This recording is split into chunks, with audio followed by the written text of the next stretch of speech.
And Merry Christmas. Yes, Merry Christmas. I hope your morning is going well.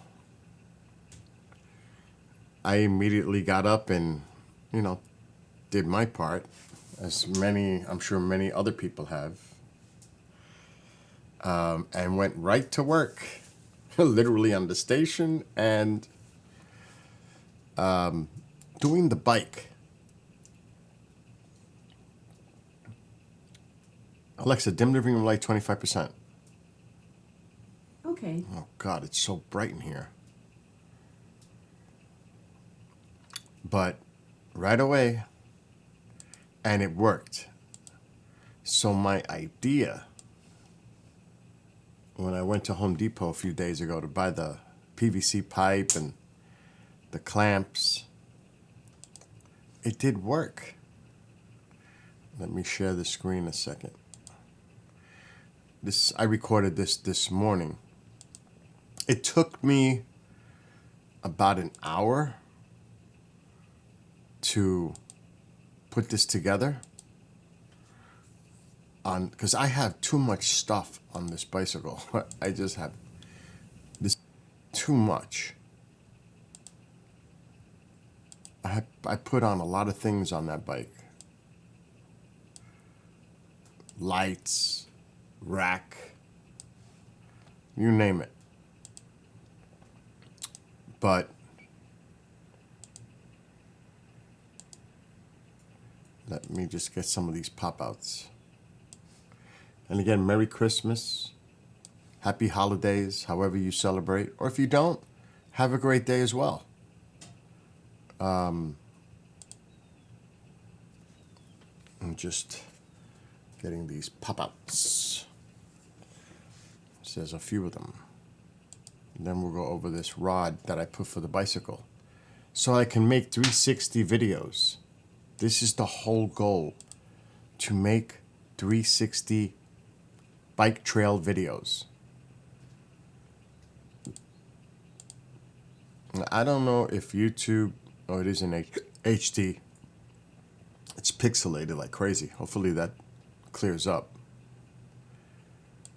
But you'll still get the idea. Okay.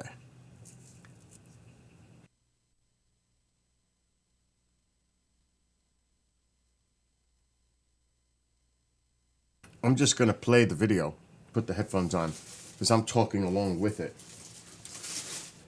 And I want to see how it looks too.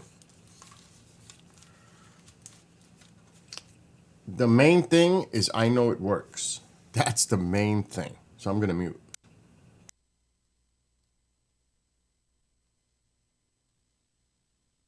This is about this bike rod I just installed. I've got my old GoPro at the top right there.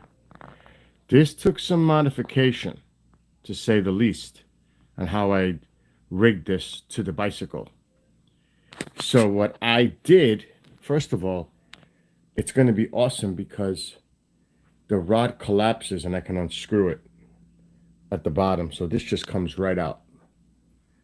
I've got my old GoPro, my Hero 12 up there, just to use that until I get the new one. What's up, Nicholas? Merry Christmas. So what I had to do on this crazy bike, because I just don't have room on this bike, is I had to take, let's go to the other side, a PVC pipe. Let me get down on over here. And I had to bracket it in two places on the side of the bike cargo rack frame. So I had to put these two hose clamps.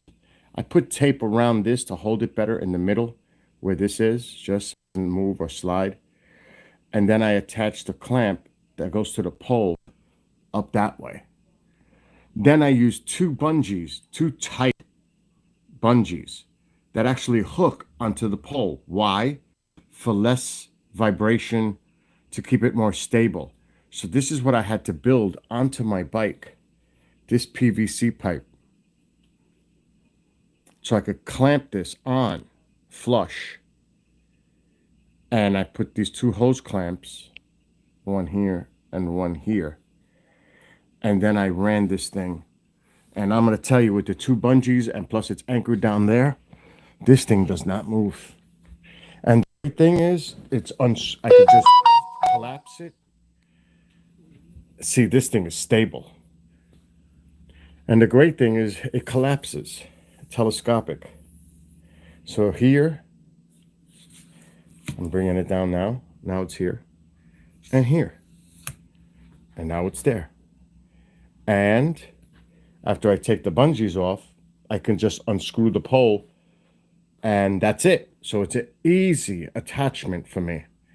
So when I do the 360 videos, that's how I'm going to do it. So let me put my phone down and take off the bungees. Let's do that for a second. Okay. So the bungees, I don't know if you could see this. I can't tell the angle. You should be able to. The bungees hook right directly onto the pole.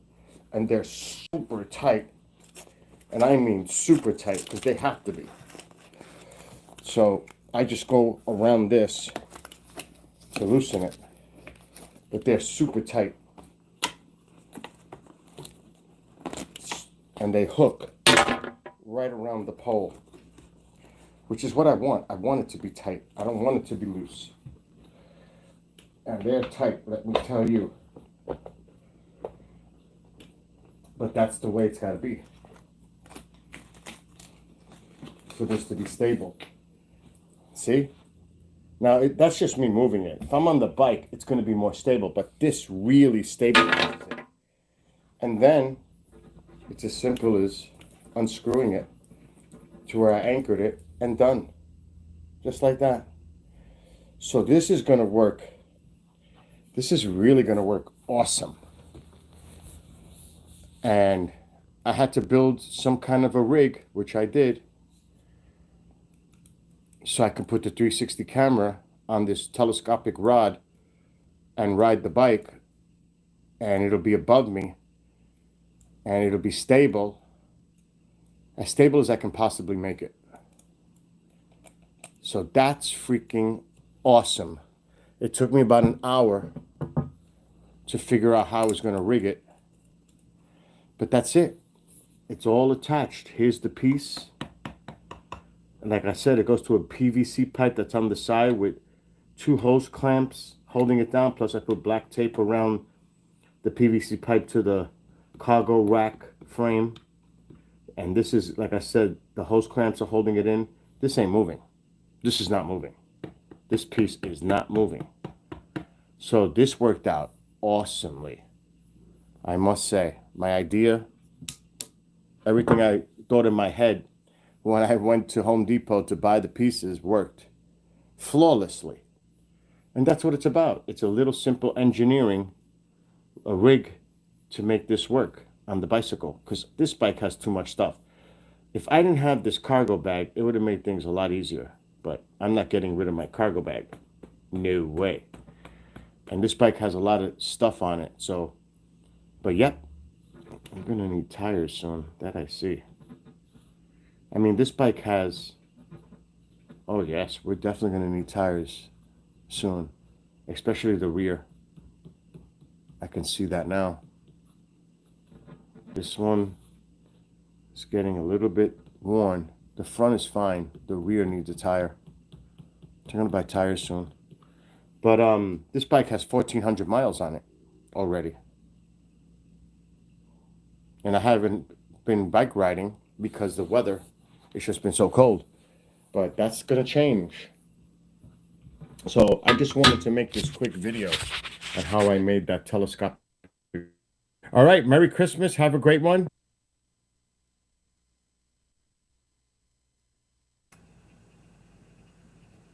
So yes, it worked perfectly. So that's going to be when I start recording 360 videos. The GoPro Max comes, I think, I don't even know, I haven't checked. It's been shipped. I can't wait. And you're not going to believe the temperatures next week. 60, 57 in January. The average is 36. It's going to be 25 degrees above normal. Today's the coldest day. 37 the high. Normal. Every other day, it starts to climb. It's insane. But again, I'm not complaining. Not complaining at all. And the same thing that happened for the last 6-8 years, we get snow before it's officially winter. And that's it.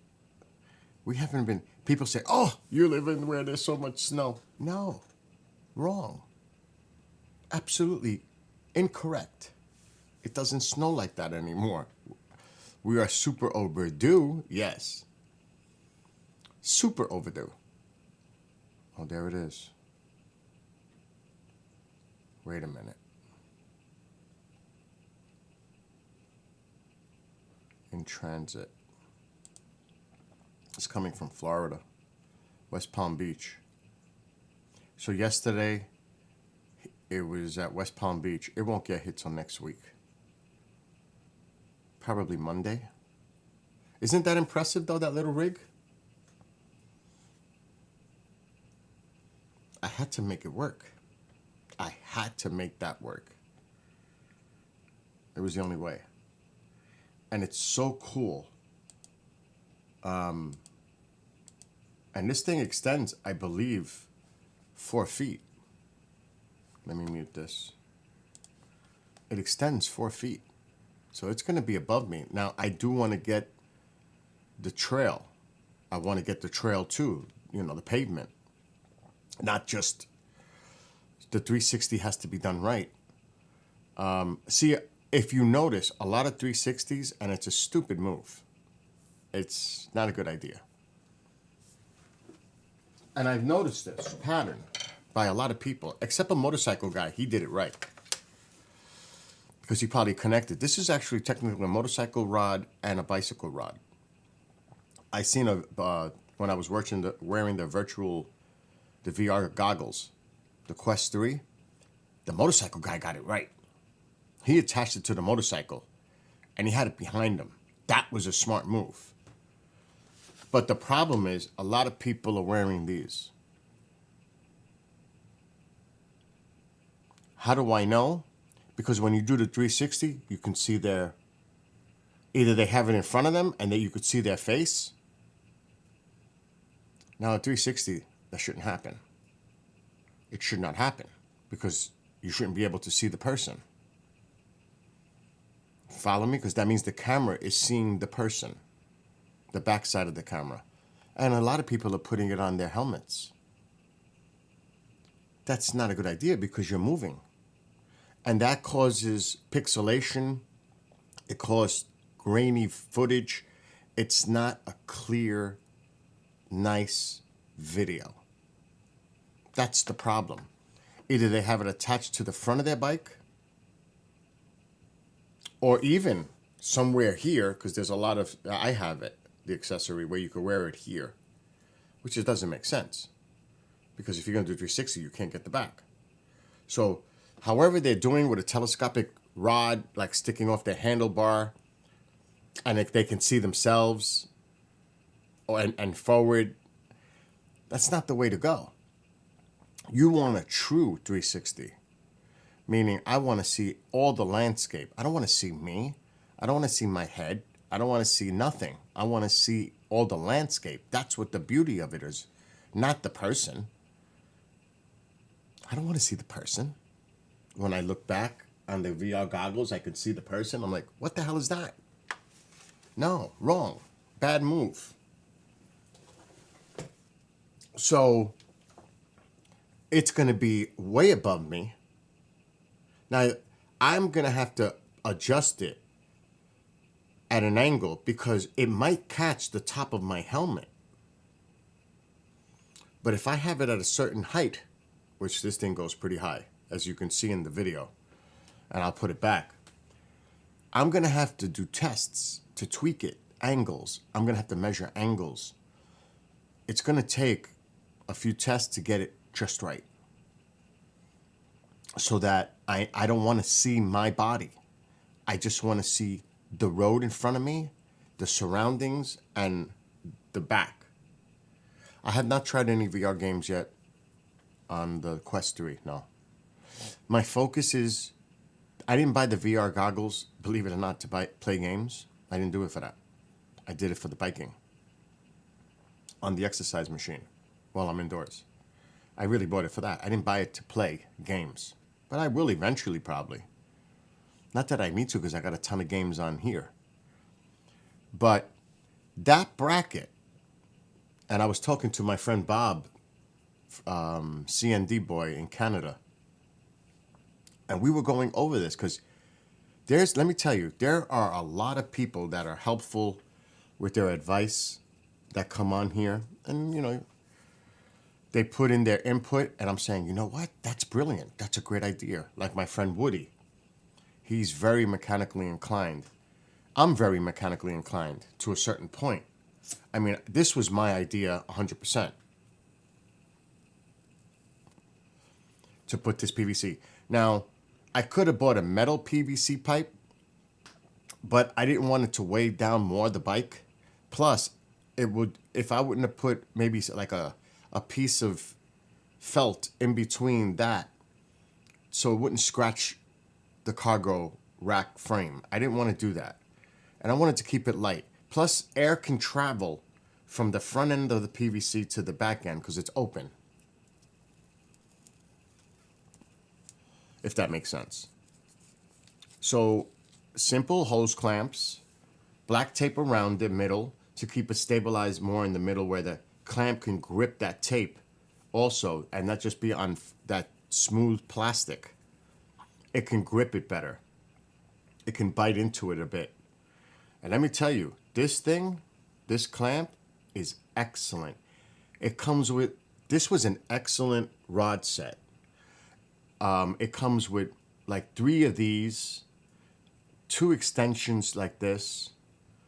And on the bottom here, it comes with like a little wrench. And you put it to the bottom and that's how you tighten it. You don't tighten it with the knob. You tighten it a little bit with the knob, but the rest you tighten it with this little wrench, a hex wrench that goes in there to tighten it onto here. So it's tight. That is super tight. I tried to do it on here, but it's square. It's not built for that. It's built for round. And I knew that. That's why I went to Home Depot and bought these PVC pipes. You see there's one in the foreground here? I bought 2 sizes because I wasn't sure if I was going to need a longer one or a short one, which I ended up going with the short one. So this is outstanding. It's outstanding. And I'm trying to get to where the rod is. Okay, let's see. Just to show you the rod. And the bungees. The bungees are super important because they hook directly onto the pole. And those are short bungees. They're tight, 2 of them, around the pole to hold it and stabilize it more so it doesn't move, which is great. And it works. Now I need to do like a real test, but I'm not going to do it until I get the 360. So let me just fast forward a little. I don't know. It's telescopic, so it works great. It just collapses easily like that. And then it unscrews, which is great. It just unscrews right out. I'm trying to see where you can see the height.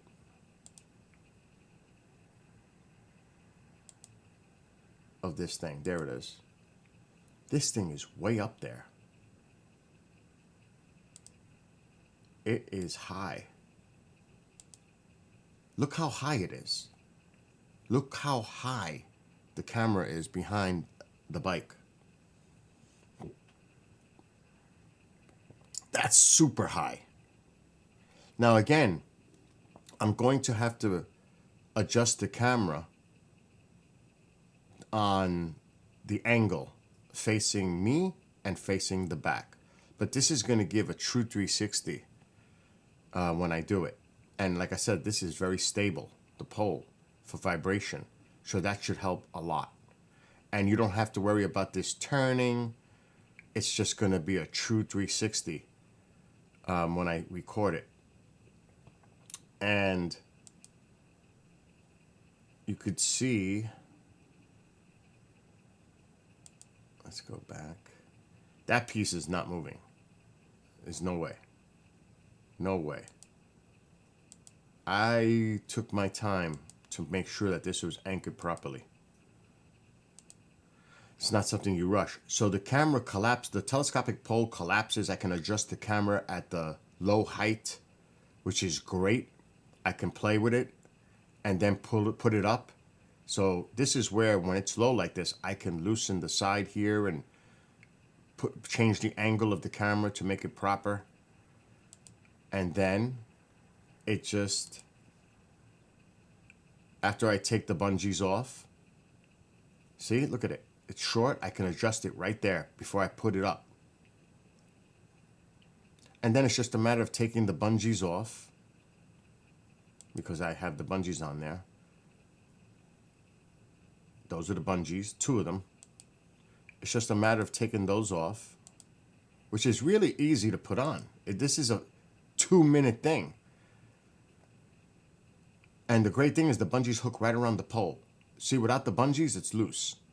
A little. I want it to be as stable as possible. And then it just unscrews. And that's that. Look at that.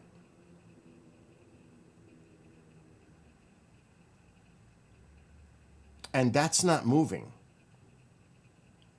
Now that's my Hero 12, but that'll be the 360 on there. But this thing is solid.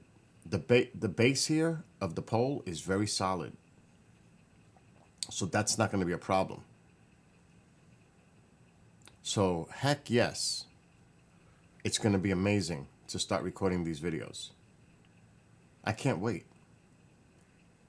I cannot wait to make these videos.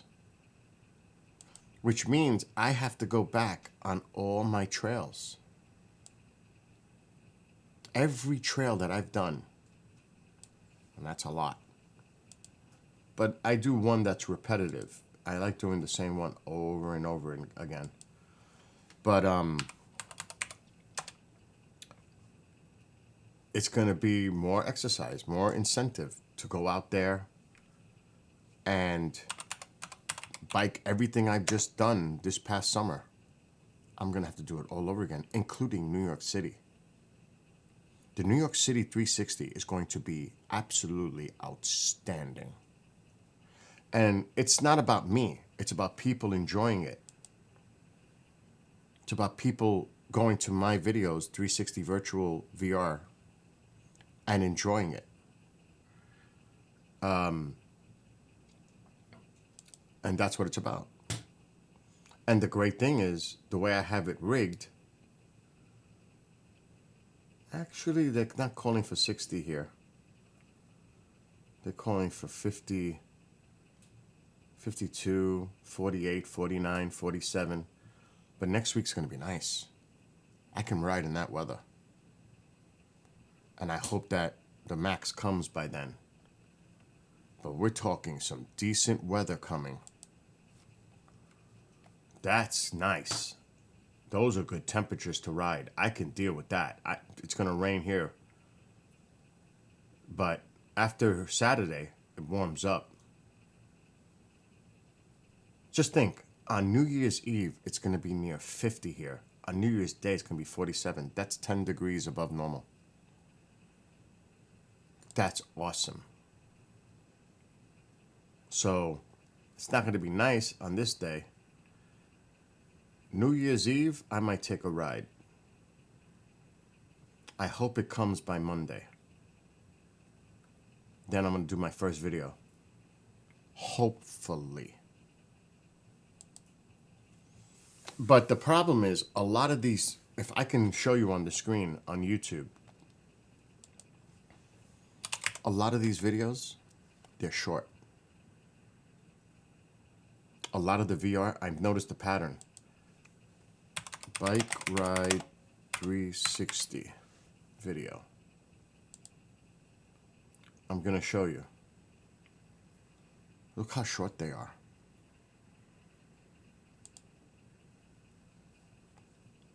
15, 40. Now, why would you think that this is a 49-minute video? Because most likely their battery died. Now, the cool thing about this, even when you play the video, well, after the ad, we have to get through the ad first, of course. The great thing about these videos is you can use your mouse. But you see how you can see him? What does that tell you? Where is the camera? It's in front of him. He has it in front of him. He's getting the front, but he's blocking it on the 360 camera looking toward the back because he has it in front of him. Probably right above his handlebars, if I had to guess. And look at the time, 49:37. That's about the time the GoPro battery dies. It's not going to happen with me. Because then it's going to be great because I can run my power bank supply cable all the way to the GoPro. And I'm going to buy the little Velcro straps so it stays to the pole, run it up. From my cargo bag, that's how I do my 2-hour videos without non-stop recording. It's simple.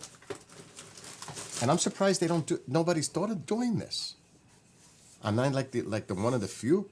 So this is what I use. Now this is the electric. This is Type-C. The Type-C goes to the Type-C, the other end, to the GoPro. And I can record for hours on my 256 gig card. There's no battery to die or exhaust. It won't happen. It never does because of this. This is the game changer, the power bank. And I don't have to worry about doing a 49-minute video. I can do as long as I need to. 2 hours, 3 hours, 1 hour because of this. So it won't be interrupted, the video, which is great. So that's another game changer. But I've noticed a pattern, like I said, in a lot of these videos. They either have the camera on an extension rod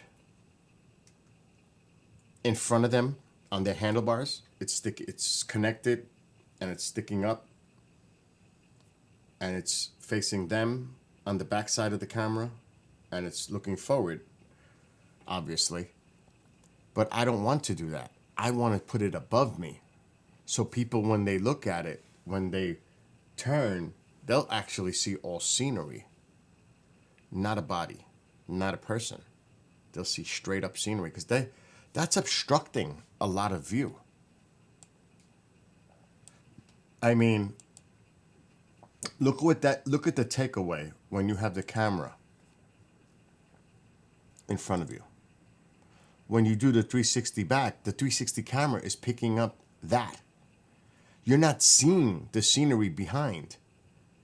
You're seeing the person. That's a no-no. That's not a good thing. Not for, they're using what is at their disposal, the equipment that they have. But what's up, Dusty Witch? Merry Christmas.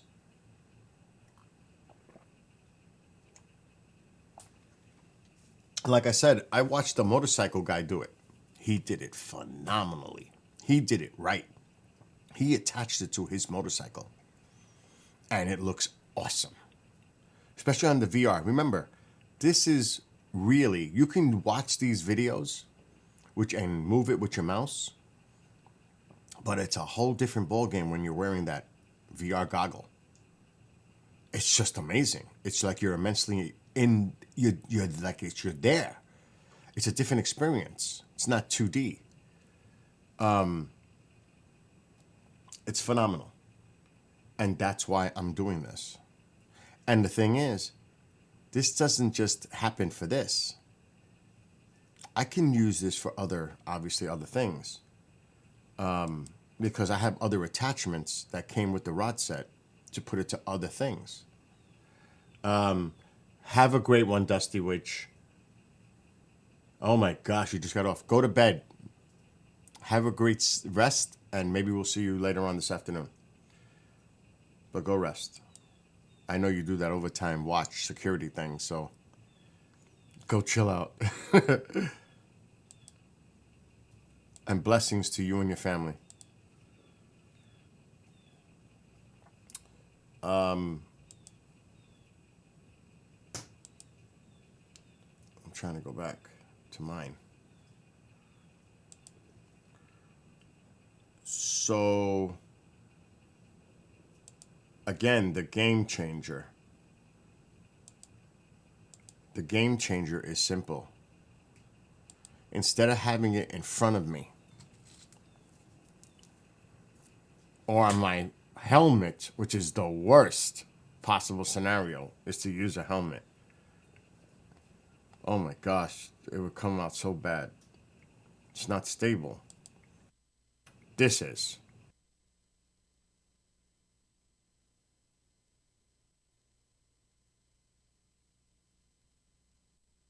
That's stable. And that's way above me. Remember, I'm sitting on that bike. That rod is way above me.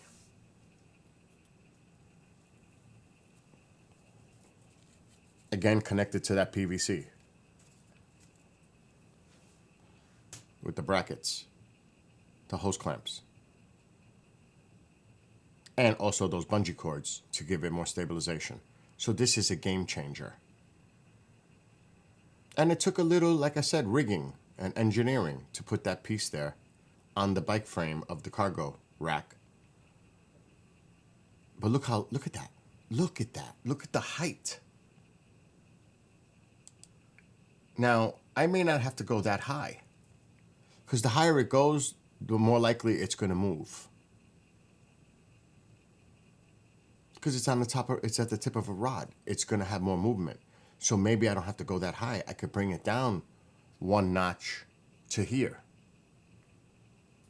Instead of going all the way up to there, I could bring it to here. It depends. This is why I need to do tests. I could even maybe bring it down to here, because it's all adjustable from this piece down here. So it's telescopic. So I got to figure out the proper height now to testing. This could be way too high, but I just wanted to extend it all the way to see how high this actually goes up. So I might come down to say here, which will give it a lot more stabilization, because at this tip, it's looser. It's more wobbly. The higher you go on a telescopic, the more wobble you're going to get. So I want to get this down, maybe come to here. I got to test. It's the only way I'm going to find out. And then adjust. Because it's up there. Look where my seat is compared to where that is. It's up there. So, again, this is all going to be testing that needs to be done. But I got it installed. That's the hardest part. And it just unscrews. I could fit it in my bag that I carry with all my bike accessories. All I have to bring is the telescopic pole and 2 bungee cords. That's it.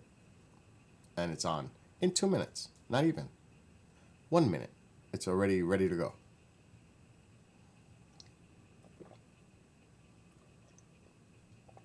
So I am psyched. The weather's cold now. If that GoPro was here right now, oh no, I couldn't do it anyway because there's snow on the ground and there's iciness. I am dying to get out there and bike right now. I don't care. I'm prepared with the cold climate. I've got all the gear. I am ready. Bring it on. Now it's just a matter of choosing which one I want to do, what trail. Do I want to go into the Bear Country Trail? No, because that's higher elevation. There's probably snow on that trail because they don't. It's not like they can clean it. It's not like that. It's an off-road terrain trail. It's not paved. It's dirt, and it's rough. And then there's the bridge. I ain't crossing no narrow railroad bridge. If it's icy or there's just no way. So that one might have to wait. The paved ones, once the melt happens, but you know, you got to worry about the snow melt. Because there's a little snow out there. The snow melt, glazing the surface. But it's going to be in the 40s and 50s during the day. That ain't going to happen. Plus, it wasn't that much snow. It was like tops 2 inches. Tops. Plus, I can gauge what it looks like in my house based on the snow melt. Like the pavement, the asphalt on the driveway, it's dry.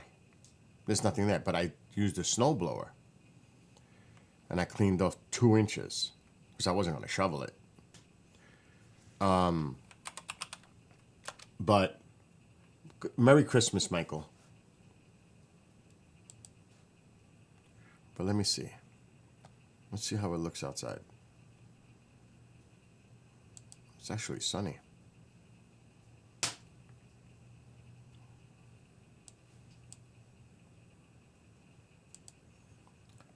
And, you know, the snow usually takes longer on a grassy surface, not on a paved surface. But this is what it looks like outside right now. There's snow on the ground. That's from 2 nights ago. So there is snow. You could see it's melting with the sun. And the temperature is, I don't even think it's above freezing yet. Alexa, what's the temperature right now? Good morning, Bill.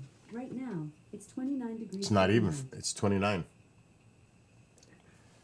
Alexa, what's the weather for today? It's 29 degrees Fahrenheit with mostly cloudy skies. Today, you can look for intermittent clouds with a high of 35 degrees and a low of 17 degrees. So it's still going to be cold the next couple days. Let me see. Alexa, what's the weather for the next 7 days? Next 7 days. Wednesday, 35 degrees Fahrenheit and intermittent clouds. Thursday, 32 degrees and mostly sunny weather. Cold. Friday, 35 degrees and mostly sunny weather. Still cold. Saturday, 40 degrees and showers. Sunday, 52 degrees and rainy weather. 52. Monday, 48 degrees and showers. Tuesday, 49 degrees and intermittent clouds. So it's going to be 40, then 49, 48, and whatever. This is going to get washed away. It's gone. And then Tuesday, it's going to be 49 with intermittent clouds, which means partly sunny. So Tuesday, New Year's Eve, could be the day that I go out and test and make a recording of a 360. That could be my first possible day to get out there and do a recording with the GoPro, the new one. I'm excited. How easily I get excited to do something like that. But that's what I do. So, Mike, I don't know if you were watching. You probably just got here. I built the telescopic rod on the bike. I put this PVC pipe on the side of the cargo rack. And then I put 2 hose clamps on each end. And then I put the black tape in the middle to give it more stabilization in the middle. Plus, it gives it better grip, some bite for that clamp. Not just a plastic thing where it can move and slide. And then I connected the base for the rod with that. And it's awesome. It's stable as heck. Let me see if I can. Let me go back a little. Maybe I could pause it.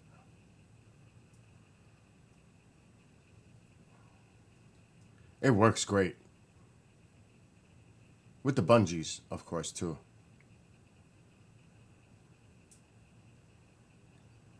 I'm describing what I did. It's actually a pretty good idea.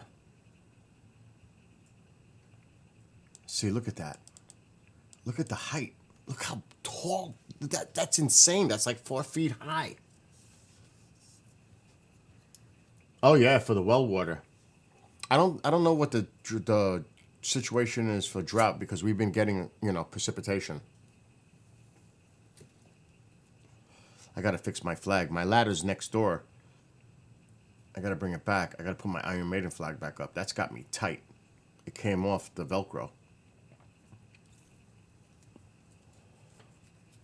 And when they did my roof, they put new shingles on the solar panels.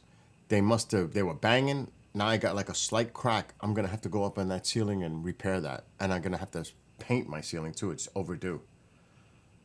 That's going to be fun. But that's the telescopic. And there's the piece, the base. And it screws in right here. And then that connects, like I said, to that PVC that I put on the side. Right there. And it's tight. And then, of course, I put... And the great thing is it's telescopic. I can adjust it. I can slide it down. Put it to whatever height I want. So like right now I'm going to bring it down. Now it's down a little bit. I can adjust it to the height that I want. Look at that. And then after I take the bungee cords off, the bungees, because the bungees are connected directly to the pole. They hook around it. So it's really, 2 of them. It's tight, super tight. It's got to be. It's tough to get it on and off, but it's because it's so tight. But it's so important. Very important to have that, to give it more stabilization. Tyco. And then it just screws right off. Mr. Curious is looking what I'm doing. And that's it. So this is going to work great. Theoretically, it's going to work great. I haven't tested it yet. I don't know. Lone Wanderer. Merry Christmas. Merry Christwanzika Yulstis. Man, last night, and I had to ban the person. It wasn't easy. It really wasn't. But, I'm doing the family-oriented thing with ex-lady Kathy, doing the Santa tracker with Christmas music. And, oh, you're an adult. So what?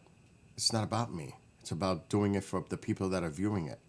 It's a family environment thing. They can enjoy sitting and hearing the Christmas music and watching the Santa tracker. It's not about me. It's about people that are watching, number one. And number two, making a statement that it's all a lie. Christianity for humanity. And one thing I don't like, I don't care what religion or no religion.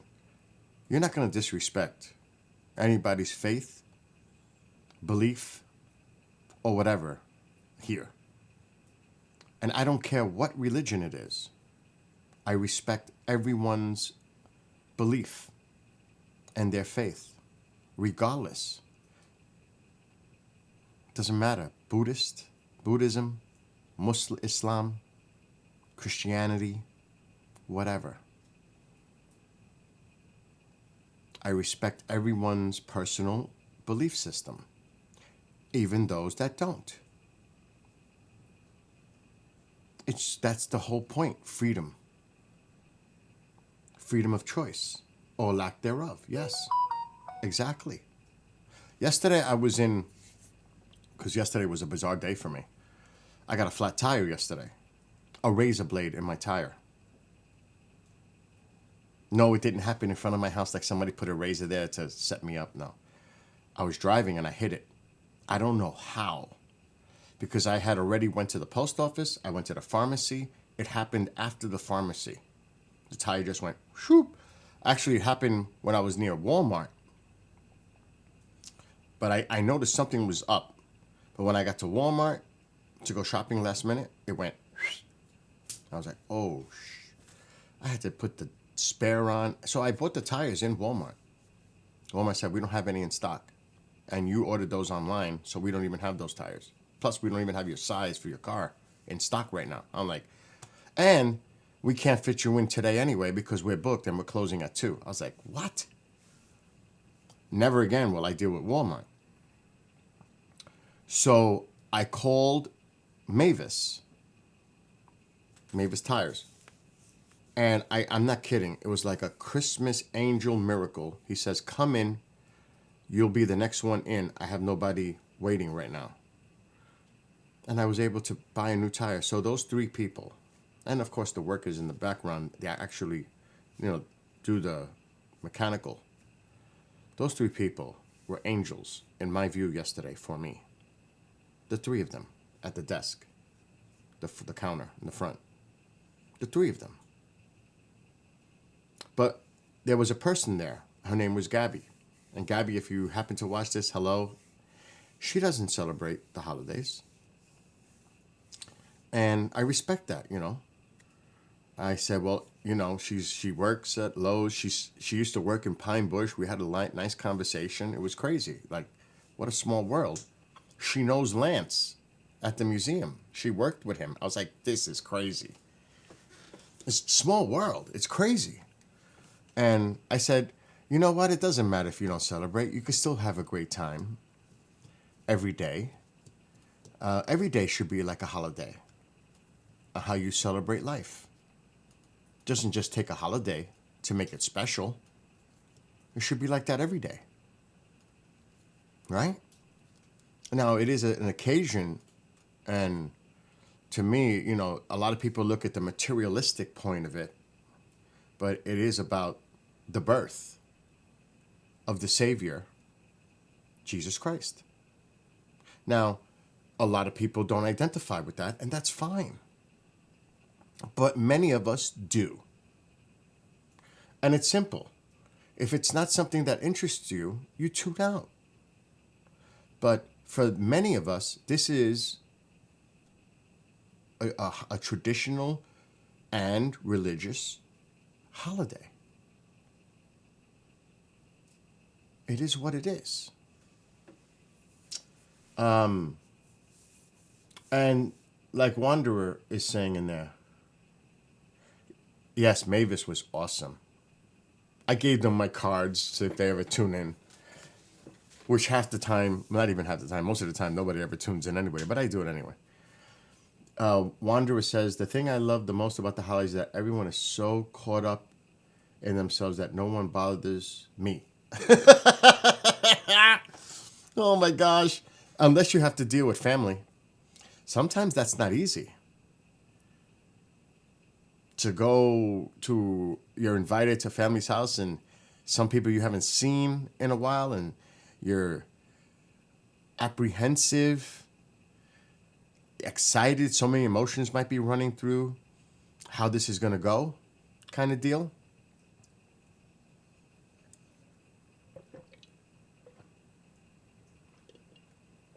But that's the thing, family's family.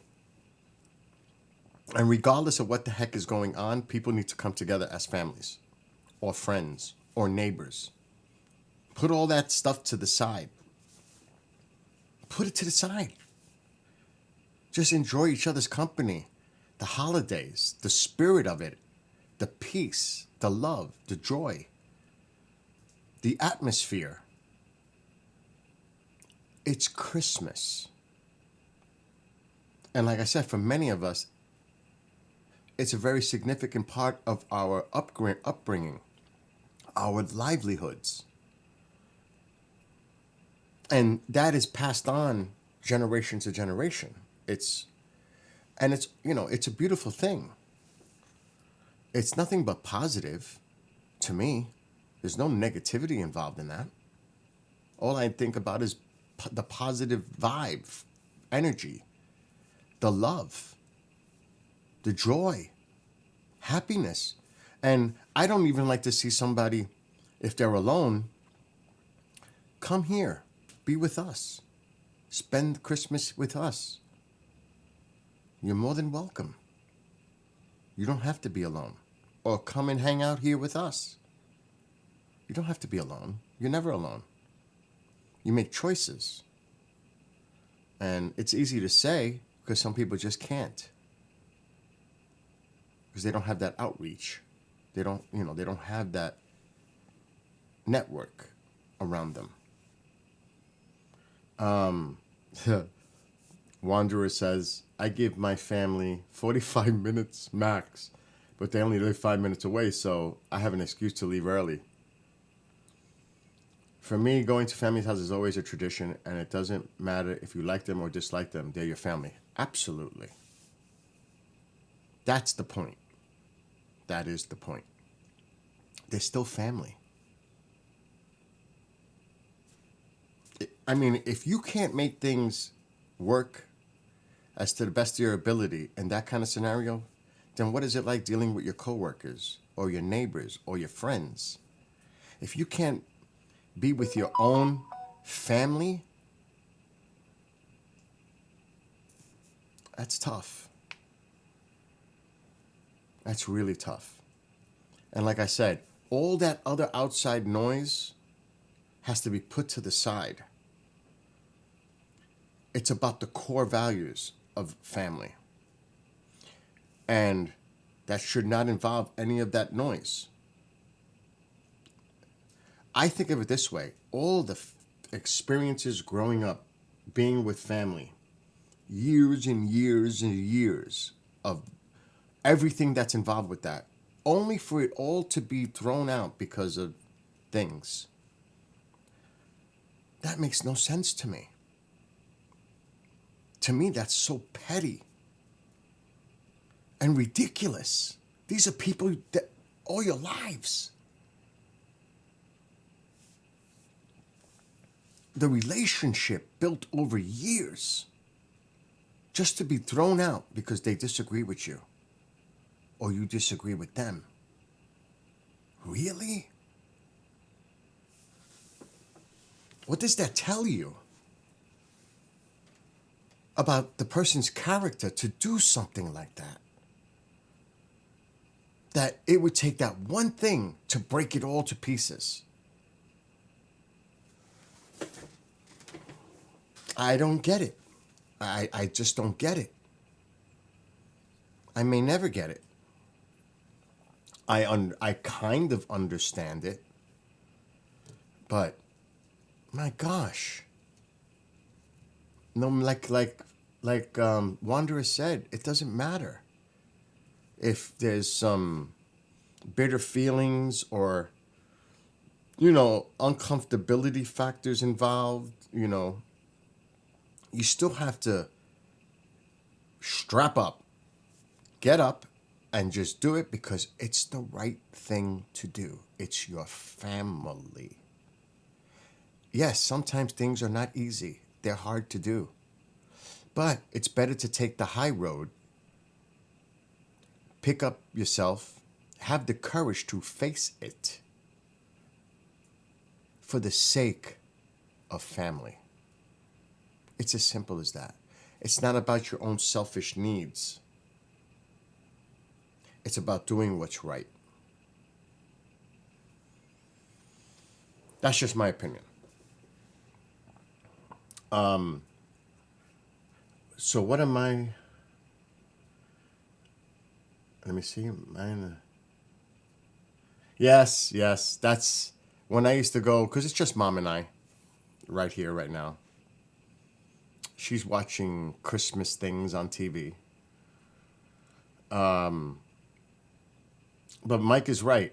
And it happens in Thanksgiving too. He says the men, it is a stereotype, but it's true. The men go with the other men in the den. They watch the football games. They do their thing. The women are doing their own thing. like hanging out at the table, having conversations. I've seen that many times growing up in my family. Many times. So, and then the kids, like, for example, my uncle's house, we'd all go to the basement. And there was a table, tennis, ping pong table, pool table, all these goodies in the basements that all the kids could play or go outside, throw the football around, whatever. But the kids would be busy. So everybody was busy. That's like what it was growing up, at least for me. The menu today is simple. Seafood. Later. That's what's going to be on the menu later. It's not even noon yet. So yeah, that's how it is for me. But again, it's Christmas morning. I hope everybody's having a wonderful time, enjoying it. And let me tell you, there's nothing like seeing the person smile and that joy that they have in opening. It's not what you give them. Like mom, seeing her response to what I got her. And if she's happy, I'm happy. And that's all that matters to me. If she's happy, I'm happy. Now, did I get many presents to open under the tree? No. As a matter of fact, to be honest, I got 0. Do you think that matters to me? No. Because it's that feeling that I have making her happy. That makes me happy. The stuff that I like, she got me stuff, but I ordered it online. Some of the stuff I already got. Some of the stuff I'm still getting. So is it necessarily like opening up the gifts? And no. It's okay. I'm all right with that. To me, it's about giving and seeing the happiness in that. That's what makes me happy. That's just me, though. When you think of materialistic, it's like, that's not the way it is for me. Now, yeah, I treat myself. I get stuff. I get my own little toys. I call them toys, gadgets. I get that often. So it's not like Christmas for me is almost every day is Christmas for me. The way I, take care of myself too. Merry Christmas, Bob. Bob, I got to show you something. Pasta today. I'm going to have shrimp. It's going to be simple. I'm going to do shrimp with coleslaw and a pickle on the side and French fries, fried shrimp with tartar sauce and cocktail sauce. I'm going to make it simple. Mom enjoys that. I enjoy that. That's as simple as it gets today. New Year's Eve is a little bit more complicated. That's when I cook because people will be coming over. It's just Mom and I. So it's simple. But yes, Merry Christmas to you, Bob, your wife. Merry Christmas. But yeah, that's the way it is for me. And trust me, I'll be like, Mom got me she tells me it's a tradition with Mom, and I've explained this before. I get a pair of sneakers every year. That's just one thing that Mom gets me. Pick your sneakers. I'll pay for it. Buy what you want. And that's what I do, because at least I know I'm getting something I like. It works for me. Cash is never a bad thing either, because then I could get what I need with cash. So a card is good enough for me. And I don't expect nothing from Mom anyway, because Mom does so much for me. She doesn't have to do a thing. So because of all the things she does for me. And I'm grateful to that. Even though we have our moments, it doesn't matter. That's the love. Unconditional, of course. That's the way it should be, right? With your parents, with your siblings, with your family members. You know, I think that's the right way to approach things in life. Take the high road. Don't take the low road. Take the high road. Even if you're not going to get the response that you know you probably won't, but as long as you do it, who does that? It makes you feel good that you outreached and you reached out, despite that it may not be something you want to do, or that the person on the other end is going to respond positively. It doesn't matter. It's the principle. It's the point that you did. And it's not easy, but you still do it because it's the right thing to do. So, again, that's the way it is for me.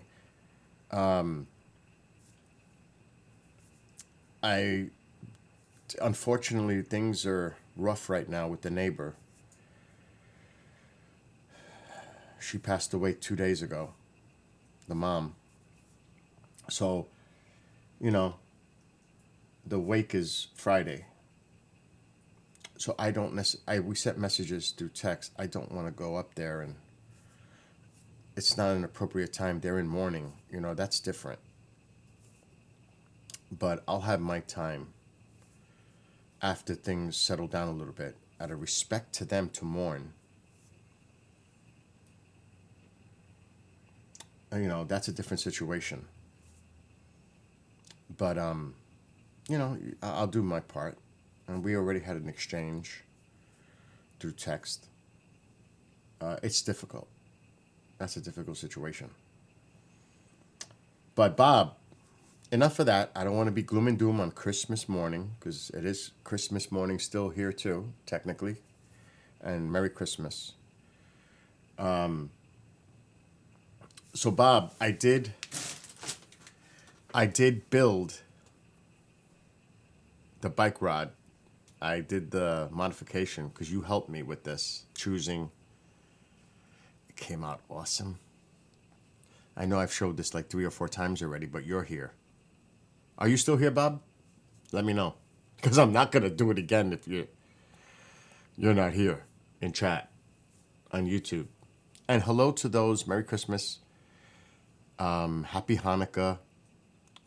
Happy Kwanzaa, however you celebrate, or if you don't celebrate at all. Hello to those that are watching on Facebook, Rumble, YouTube, Twitch, Trovo, Kick.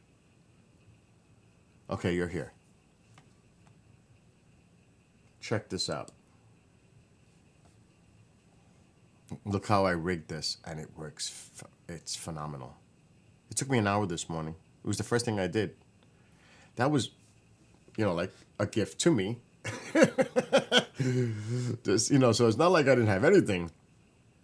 I did buy myself, treated myself to the Quest 3, a custom headset accessory for the Quest 3. I got the GoPro Max coming, so it's not like, I treated myself for Christmas too.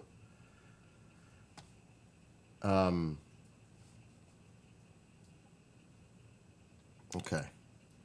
All right, Bob. So you remember when we chose this rod? Remember like a week ago? I think it was. Not even. I think it was like a week ago. This was not easy. Remember I went to Home Depot and bought the PVC pipe and all that stuff? Merry Christmas, Jade.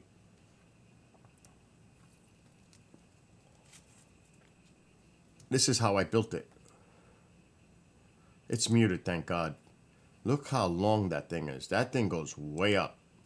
Now I put the Hero 212 on there for now, just as an example. But look how I built this. That thing extends like 3-4 feet easy. So it did fit in between, but it was, thank gosh I bought the PVC with the hose clamps. Thank gosh. And I had bungees. So there you go. 2 hose clamps. One here. One on this end. I put the black tape in the middle so that this would have some grip, and I didn't want it to be on the bare plastic because it could slide. So I put that black tape also to stabilize the middle part too. But you can see how I put the 2 hose clamps. I attached the PVC pipe on the side of the cargo rack frame. So the idea that I had in my head worked flawlessly, actually. As you can see, how I did a little engineering here with this. And there it connects. Look at that. Look how high that is.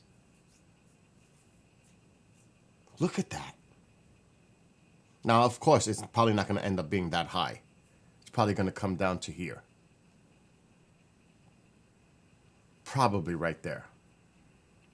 Because that's just too high. That's just ridiculous.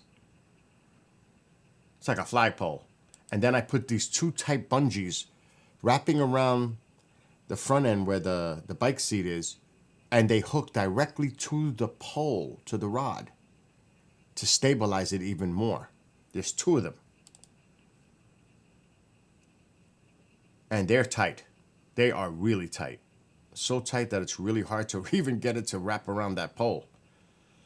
So between that clamp on that PVC pipe and the 2 bungees, it's more than enough stabilized to not move too much, because you don't want it to move. You don't want it to shake, because then the video is going to come out terrible.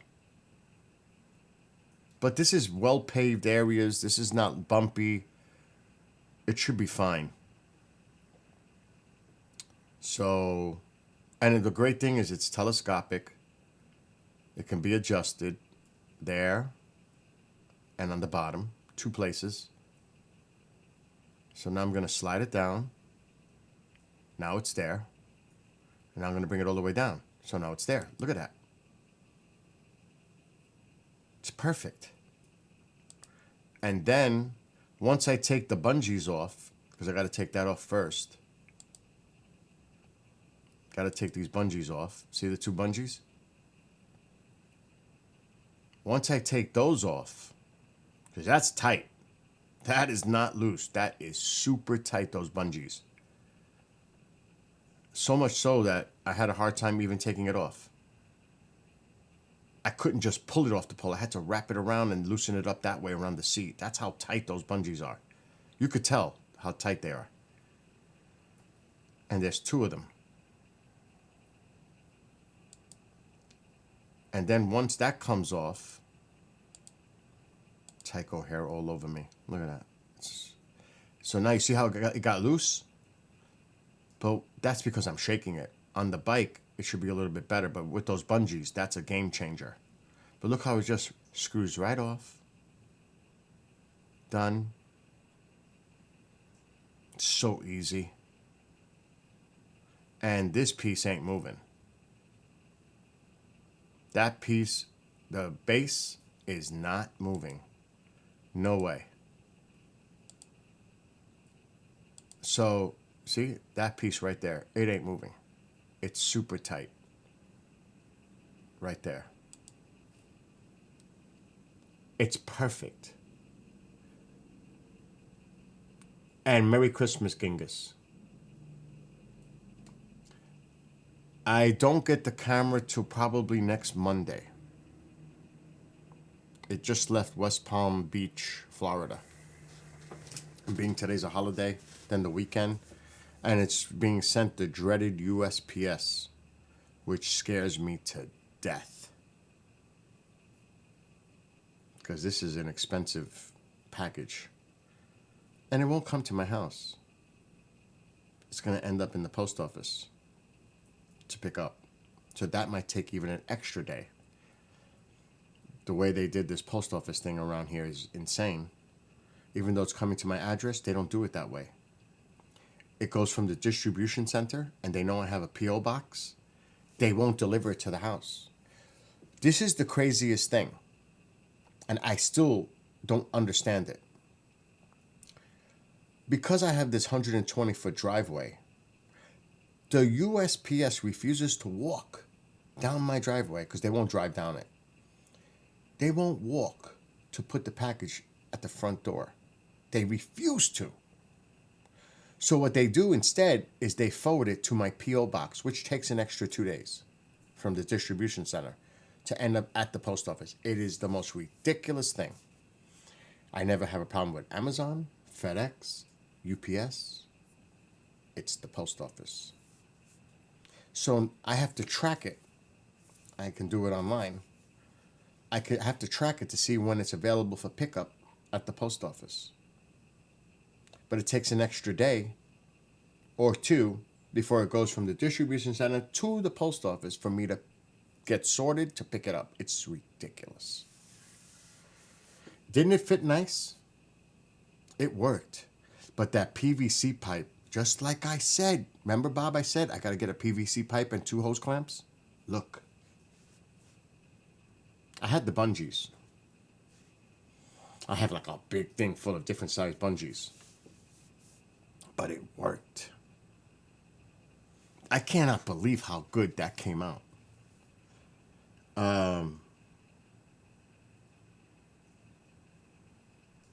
Yes, Genghis, you're right. Genghis says a lot of articles about these new drivers getting overwhelmed or not knowing what they are committed to and give up on the job and dump the packages in the middle of nowhere. Absolutely. See, I get a lot of packages here. So I have, they have the steady drivers. But you're right about the new drivers. So they know me. And I track them in real time. I don't like them coming down my driveway because I know how hard it is. Jade knows. Jade's been here. He knows how difficult my driveway can be. It's narrow. It's not easy. It's not like you could drive down and make a U-turn and go out. If my car's parked there, you're screwed. Then you got to back out, and it's tough. It is a tough driveway. So I try to intercept them. I would go to the top of the road, my driveway, to meet them so they don't have to go through all that. That's why you'll see me run outside sometimes to go meet them, because I don't want them coming down my driveway. They could come down and go through all that. I could make their lives miserable, but I don't do that. I have a mailbox at the top of the road, but a lot of the package won't fit inside of it. That's a separate problem. Plus, I don't want them to leave the package on the road near my mailbox. You had these thieves, the pirates, that snatch packages. They just drive by and they see it, whoop, jump out the car, in, gone. The porch pirates. But, so that's what I do. I usually track them and then I meet them. Amazon's great with that. UPS used to be good with that, but it's hard now. So UPS, I can't really do it with. I never have a problem with FedEx. It depends on the carrier. But the post office, this is going to be a pain. I already know that. So it might take a little longer before this gets to me. And then it all depends if it's priority. They're not going to pay for express because that costs so much money. So most likely the person sent it priority mail. And it's the post office. Priority mail is not like what it used to be years ago. It's not. My mother gets upset because she's a retired postal carrier. She gets mad. But it's the truth. It's not like it used to be. It's worse. So it's supposed to be 49 degrees next Tuesday, New Year's Eve. Now, Woody and Petita ain't going to be here till nighttime. Mark cannot make it. I already talked to Mark. But I can still go bike riding during the day. And I really, really want to test this. I really want to get out there and start bike riding. I don't care. I don't care how cold it is. I'm going. I want to test this rod with the GoPro Max and see how it comes out with the recording. Because like I was showing earlier, and I don't like to throw any like streamers under the bus, but it's just a fact. And Mark and I have had a discussion. I gave him an idea. And if anybody can do it, it's Mark D'Antonio. To make 360 videos of space. And I'm going to help him as much as I can. But he's going to be the one. But that's on the table. Could you imagine him, of all people, creating 360 space videos? Oh my gosh, that's going to be amazing. He needs to do it. It will be phenomenal. Just think of how much he has and the beautiful images he has of space with his telescopes. It would be a game changer. So I'm encouraging him, and I will help him any way I can. But it's really going to be dependent on him using the proper software and developing this. But I'm going to be his test subject with the VR. At least that's the plan. That's going to be amazing.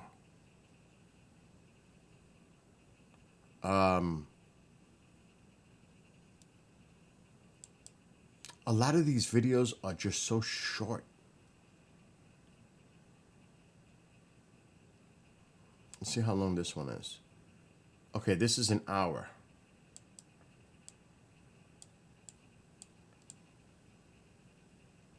Okay. So that is so adorable. That is adorable.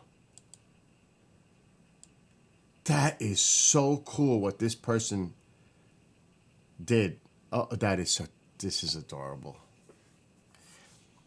This is a 3D cyclist in New Jersey. Okay, I'm going to share the screen. Check this out. So this is a 360. And the thing with the 360, you can use your mouse and move it on the screen. Just because you don't have a VR does not mean you can't see it 360. Because you can. It doesn't matter. It's way better when you're using the VR. Now, he's got excellent video quality. This is what you look for. He is doing it right with the video camera. He's got his settings really, like, he knows what he's doing. A lot of people have problems. Trust me. It took me even time to get my settings right. But check this out. So you can see the sides. And now look at him. Look at the dog behind him. Is that not adorable? That is beautiful. That is so cool. That is so cute. I love it. That is great. Now you might say, is that real? I don't know. Oh, it's real. Oh my gosh. That is adorable. That is adorable. But see, okay. So he's got the camera. If it's a 360, where is the camera? He's got it on an extension pole in front of him, probably connected to the handlebar on one side. Because otherwise, you wouldn't see him. So when you do the 360 to the backside, this is what you're seeing. Because it's on the bike in the front on a small extension pole. That's how he's able to get the front to look this way. But I don't want myself to be seen. I want you to see all the scenery. So that's why I'm going to put it on an extension pole. So all you see is the surroundings. Period. 360. No person, no me, just the surroundings. That's my goal. It's a big difference. Some people, and I've noticed, wear the 360 on their helmet. Now, obviously, he's not. But see, he's got this right. You see, he's got a power bank. He's smart. He's one of the few that I've seen that have done this. He's got it powered up. See, he's got the adapter here to keep it power supplied. This guy knows what he's doing. He definitely knows what he's doing, because that's why his video looks so good too. It's sharp. This guy definitely knows what he's doing. A lot of respect to what he's doing, because he knows what he's doing. But there are a lot of these videos that don't.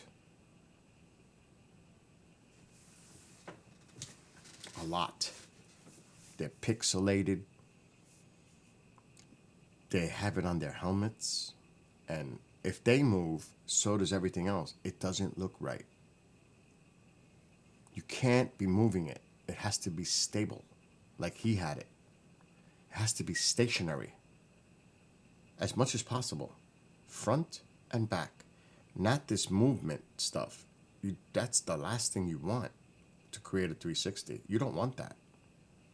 You want it as stable as possible. Now, yes, he's got it on his handlebar on an extension rod, probably right about here. That's why you're able to see him and the front. Well, mine is going to be up here, behind me. So you don't see me. You'll see the front and you'll see the back. You won't see me. I don't want that. I want people to see the absolute 360 scene.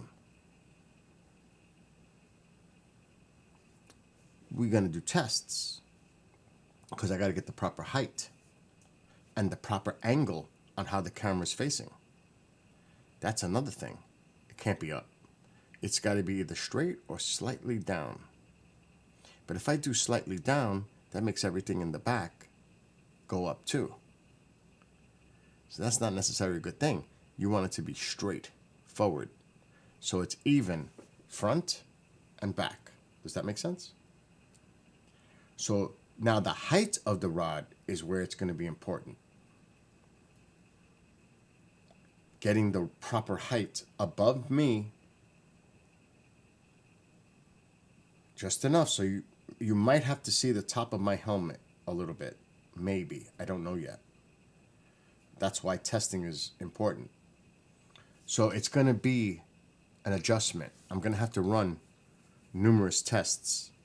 Now, on the GoPro, the problem is it does have the display screen, but I won't be able to see it. I'll see it when it's at the bottom, but when I put it up there, I can't see that.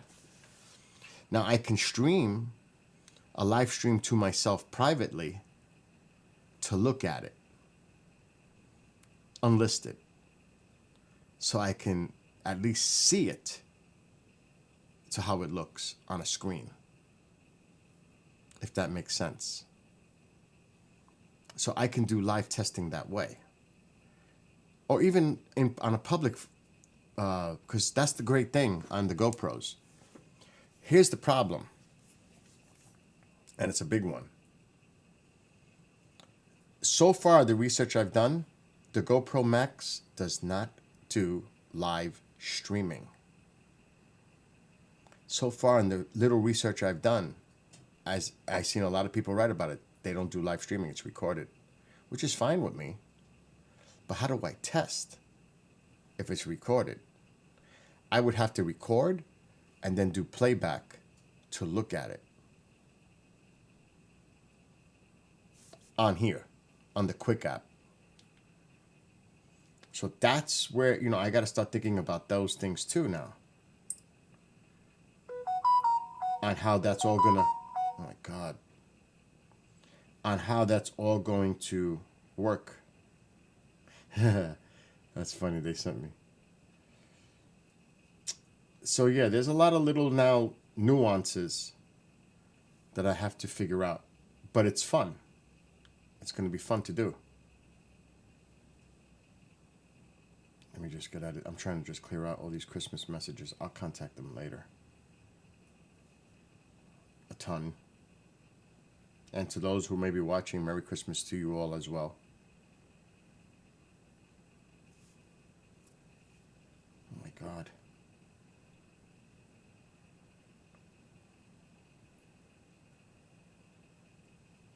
Anyway. So, like I said, it's all part of the excitement of doing it. I cannot wait. I'm not going to do it now. I cannot wait to do the New York City Trail again. I can't wait. That's going to be beautiful for people to enjoy. Because the scenery, just seeing the city itself, you're going to see the Hudson. You're going to see the whole 360. It's going to be wicked. And plus, like the gentleman I shared on the screen, which is a game changer. And like I said, he's one of the few people that is doing it right. Him. One of the few who's got a charger, who's got a power bank going into the camera so it doesn't die. One of the few. And I love the dog in the back. That is so awesome. I mean, that is just so cool. He's got his act together. That is adorable. I have to say, that is adorable. But it's not going to be a 45-minute video. It's going to be as long as it takes for me to do the trip. Because if like he has it, so do I. A power bank that runs to the GoPro. So it can be as long as it takes. 2 hours, hour and a half, whatever it takes for me to make that run. It took me hours the last time. It took me hours. Because it's not a short trip. You're talking a lot of miles for that New York City trip. But it's going to be beautiful for people to enjoy. And I'll show mine. It's an upload, I believe. Bike trip. Empire State Trail. I know I did not record.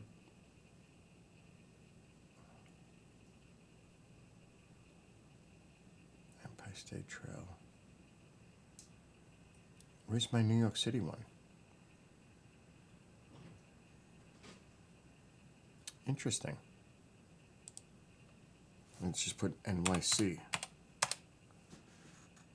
There it is. 3.5 hours. This video. 3.5 hours. That's nuts. From the parking lot in Yonkers, New York, which is not the boroughs.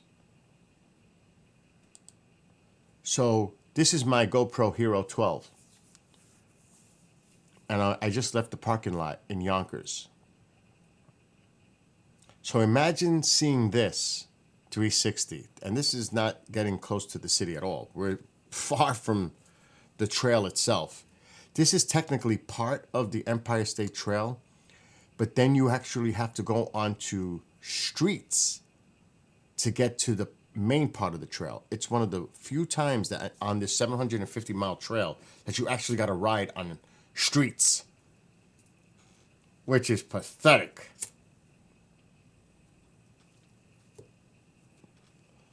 And I actually got lost because I'm trying to find the trail, and two guys helped me steer me in the right direction. It actually goes to the right. But skipping all this, when I'm riding on the actual streets like this, like I just mentioned. But imagine this in 360. Even this.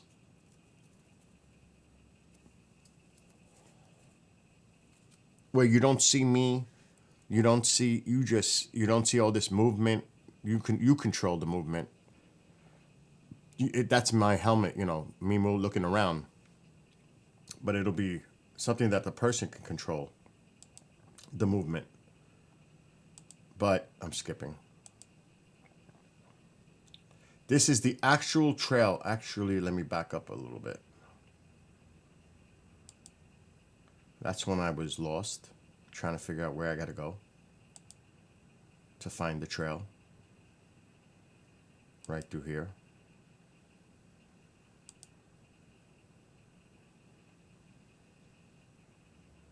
This is like riding right near the highway on the west side. Okay.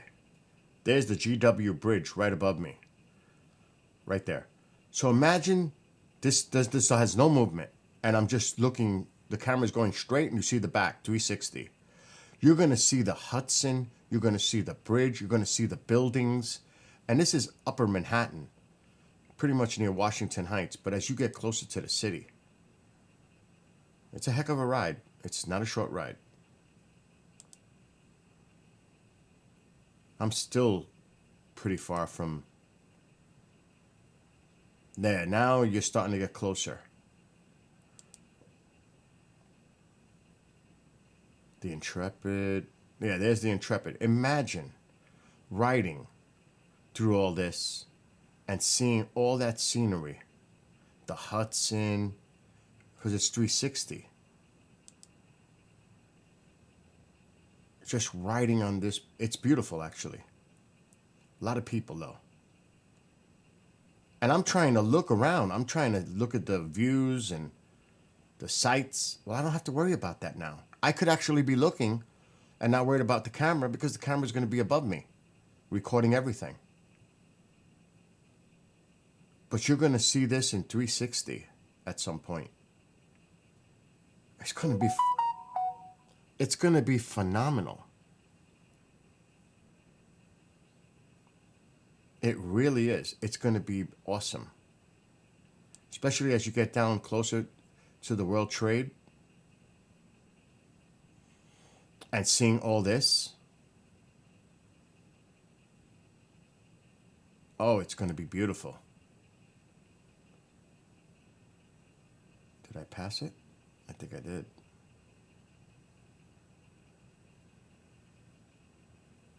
I don't write slow. I kind of go pretty fast. Oh no, wait, right? We're getting close to it. Oh yeah, it's still right there.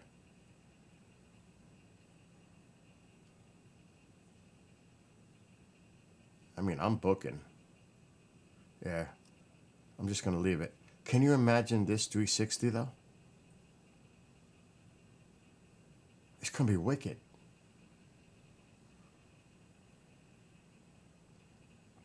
Especially as I get closer to there, the footprint. There's so many things to see here on the west side.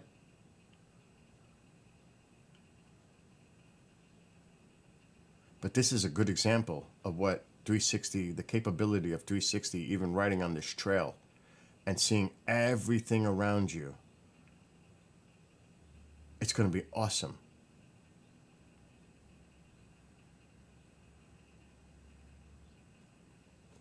This was a 60-mile ride for me.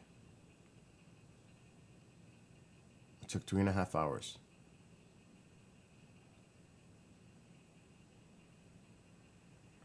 But see, it's paved, it's smooth. The camera shouldn't be bouncing too much when I do it, which is good. But yeah, that's going to be awesome.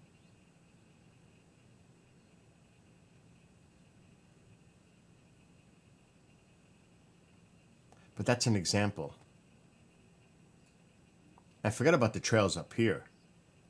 They're going to be beautiful. It's all wooded, a lot of scenery. Beautiful up here. It's a different ballgame. I have to do the city because I think a lot of people would like to see that 360 of New York City riding down that bike trail. But my main focus is going to be right here in this area. There's a lot of trails here, a lot to do. So that's where obviously I won't do New York City till the spring when it's warmer, because there's no way I'm going through that.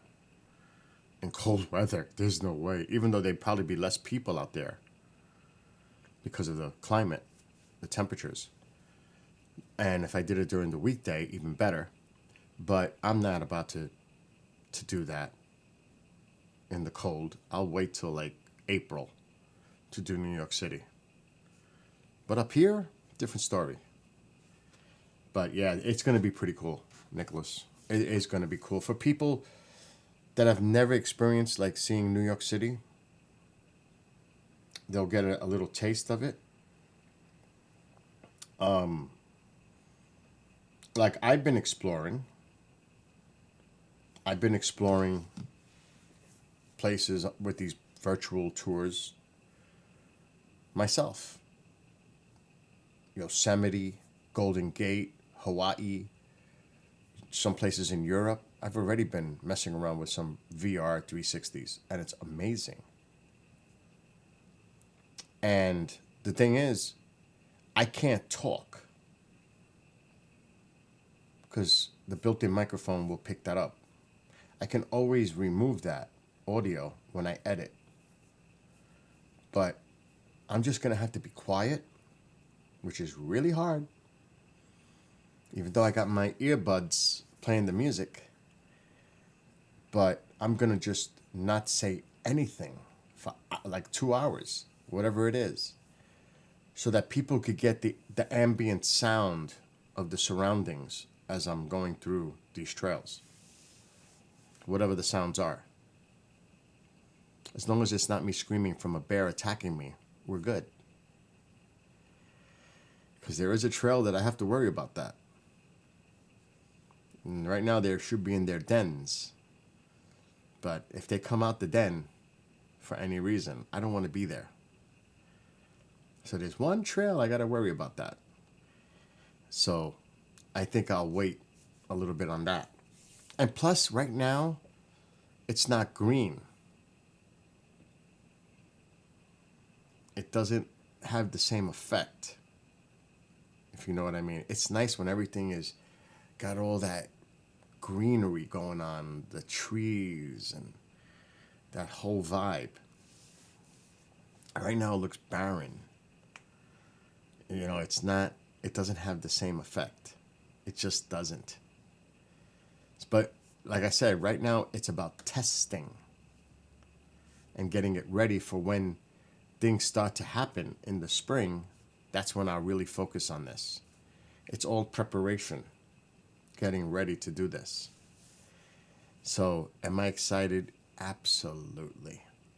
And it's only going to benefit me because of my health by bike riding.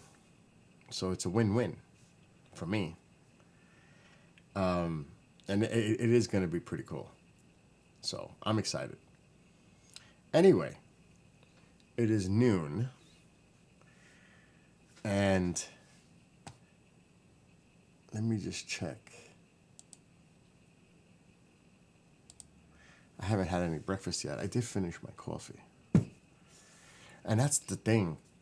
Like, I haven't had anything to eat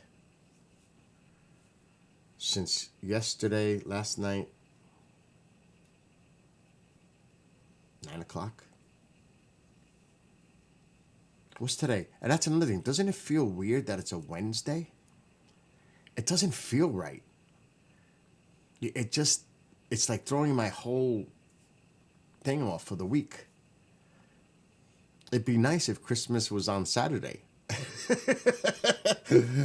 Feel different, but it's on a Wednesday. It's like tomorrow, Thursday, back to work. Actually, I have things to do today for work. But it's like, it just doesn't feel, it feels weird that it's Wednesday. It doesn't feel like Wednesday to me. It feels like the weekend.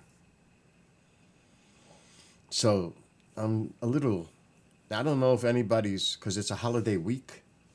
I don't know if anybody's planning to go live, but I'm game. I'm game to do live shows. I have, not today, of course, being that it's Christmas, but tomorrow, bring it. Back to work. No problem. New Year's Eve, New Year's Day, don't even think about it. But the rest of the days, let's do it. But a lot of people take the holiday week off from Christmas to New Year's. they take that stretch. Many do.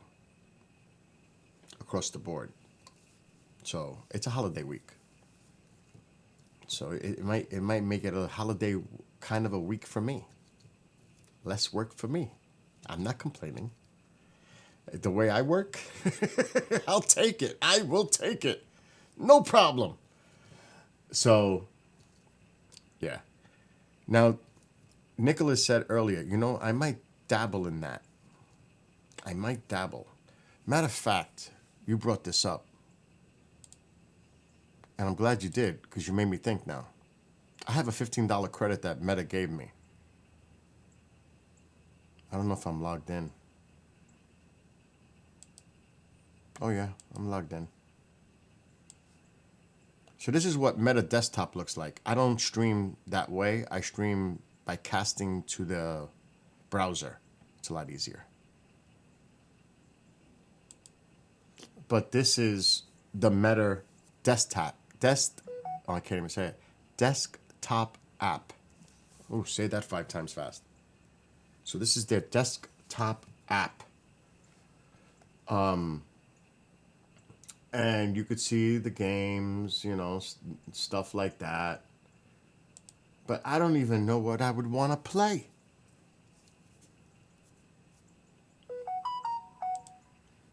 I mean, I can't imagine what this would be like. I haven't even dabbled in this yet. And I definitely don't want to do zipline. I'll probably get nauseous. But I wonder, like, oh, discovering space, but that's not a game. Puzzle RPG. Ready, aim, fire.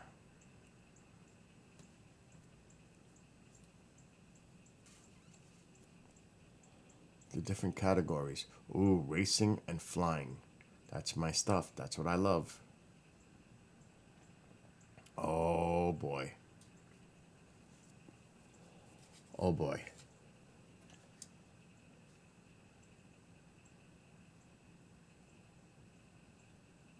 Ultra Wings.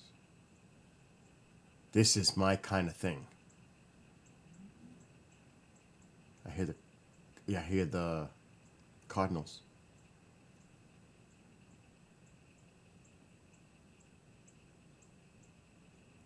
I would love a flying game. I would probably freak out.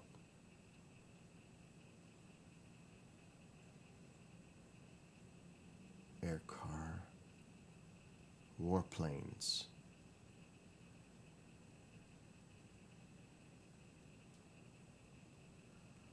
See, this is gonna... Flying Aces.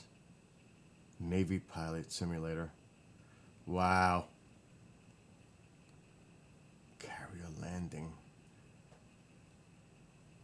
It's almost the same thing. That's cheap. Oh, this might be the one. I want to look at this one.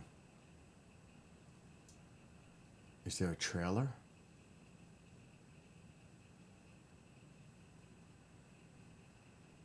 Front-facing 360 supporter, sitting single player.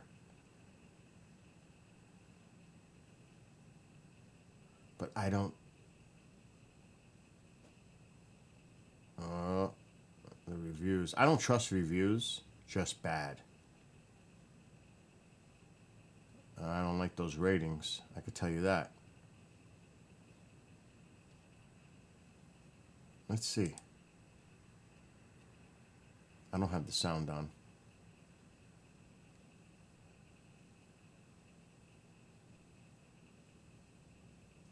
Can we fast forward? I love flight sim games.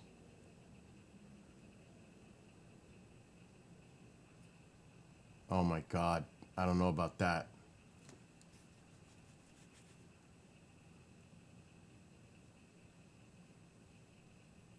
I don't know about that.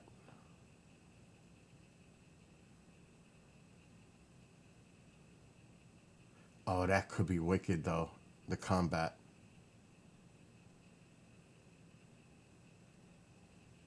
The graphics are a little cheesy though.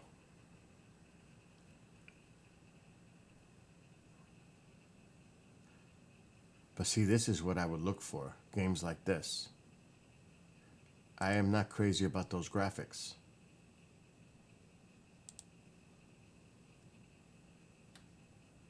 So, I don't know a game. Golf? Are you crazy? I'm not into like that. It might, I mean, a shooter? I don't know.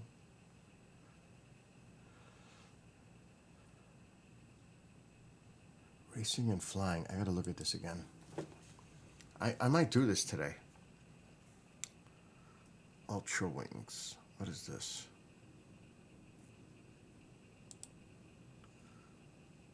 I gotta look at the. Oh my god. Oh, that looks cheesy.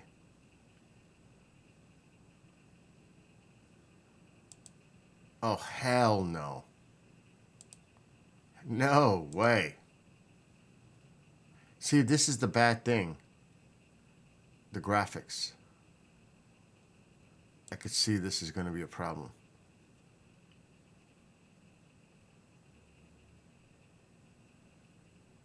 Flight 74.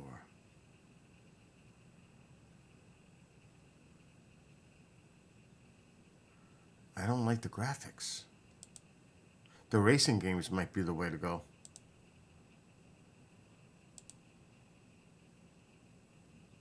Oh my god. Oh, he's gonna bail out? See, I don't like the graphics.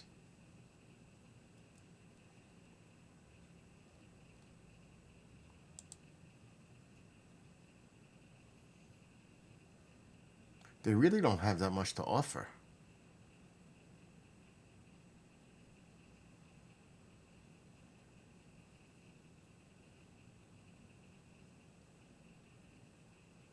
Hellcats versus Zeros. That's cheap, $9.99. It must be End Space. What is that? Oh, this could be crazy. This could be nutty. I want to put the volume on. For centuries held by the United Trade Consortium, rulers of the galactic trade routes, under attack by a rebel group trying to steal the secrets of deep space travel.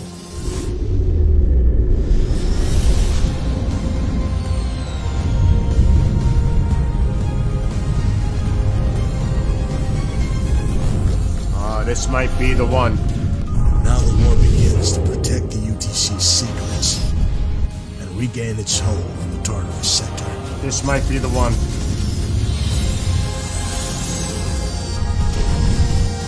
Yep, this might be the one.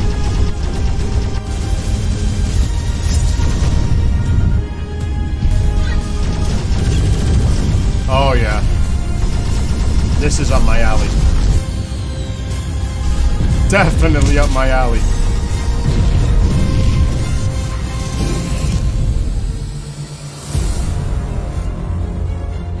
See, I got $15 credit that they gave me Meta. See it at the bottom? Oh, I want that. Let me just go off screen a second. See, that's a me game. We're getting that right now. Your computer doesn't... Yes, I want to buy it. Confirm purchase. Oh, tax. Enter PIN. Oh shit, I don't remember the PIN I put for this. Purchase.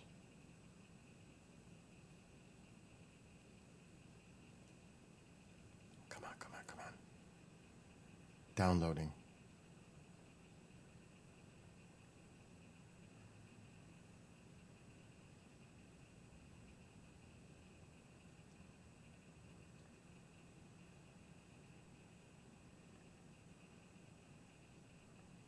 Shit, I might have made a mistake.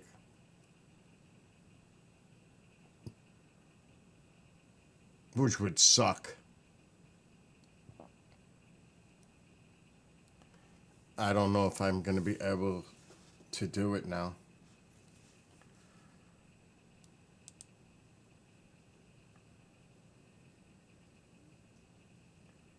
Oh, okay. I got to make sure it's connected. It's not connected right now. But now I got to look at the app to see if the app registered it.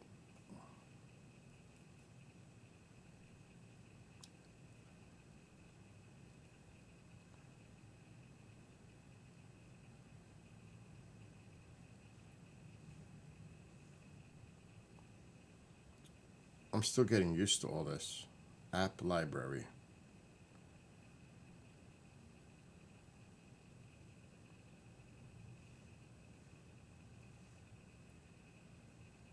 Automatically update when the headset is on.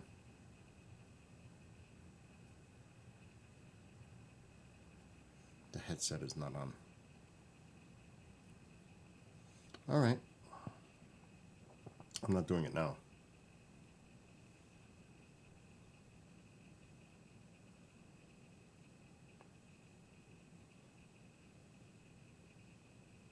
What was the name of that?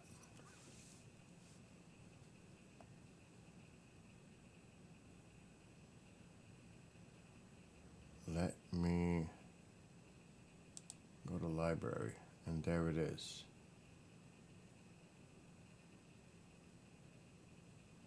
So it's called Nspace. But the only way it updates on my end here is if I connect the set, which is kind of bizarre.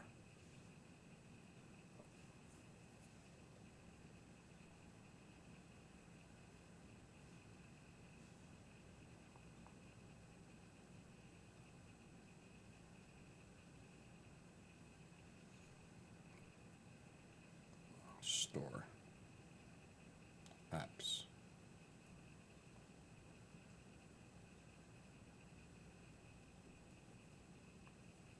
Like I said, I'm still trying to figure all this out.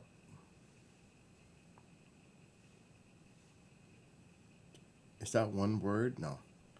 End space. There it goes.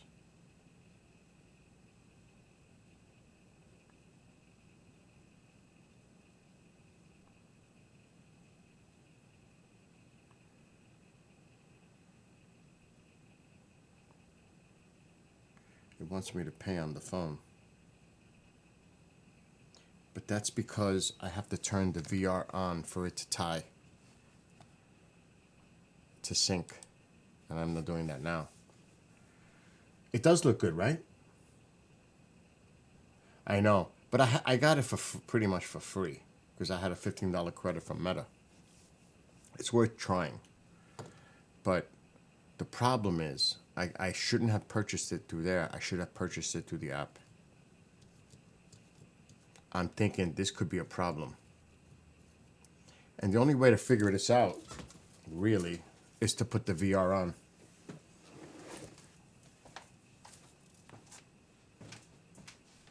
It's the only way. Which is the right one now? Alexa, brighten living room light, 50%. Okay. Okay, it's this one. It's the only way. Because this has to be on for me to, and I can cast. Once I'm connected. I already connected the, oh no, I'm not.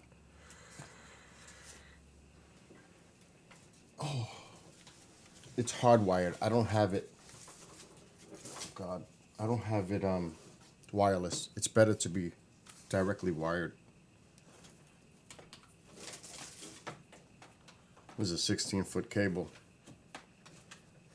All right, we're tangled somewhere. Whoa. Oh my God. It's tangled with this. I don't want to break my cable. There we go.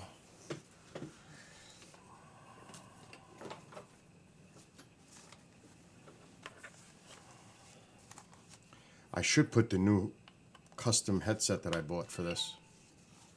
All right, she's tying in now. My hair's gonna be a mess. I should get off camera for a second.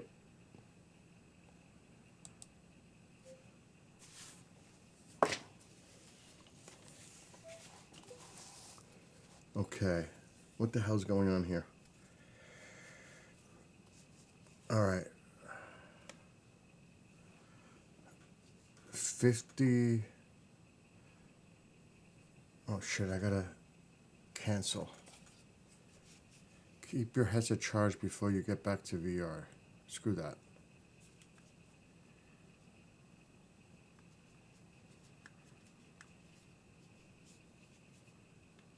Cancel. Oh my god. Okay, we're up. All right, I've got to take these off for a second. We're gonna try to cast. I don't know how this is gonna work,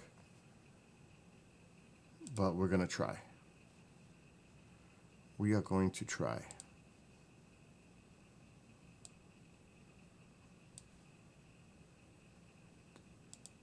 You got to use Google Chrome for this.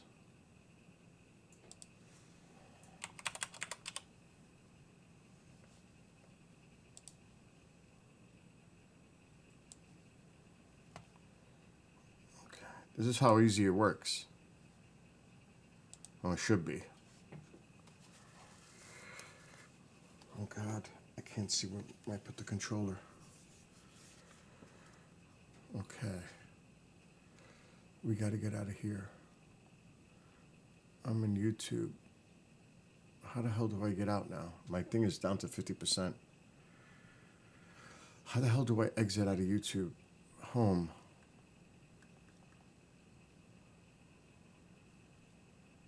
Oh my God. How come I can't get out of YouTube?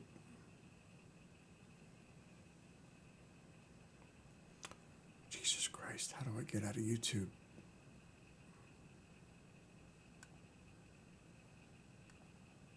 Whoa. We don't want to do that. What the hell did I just do? Apps. Okay, we're down here now. We need to cast. I gotta get back to home. How the hell do I get back to home?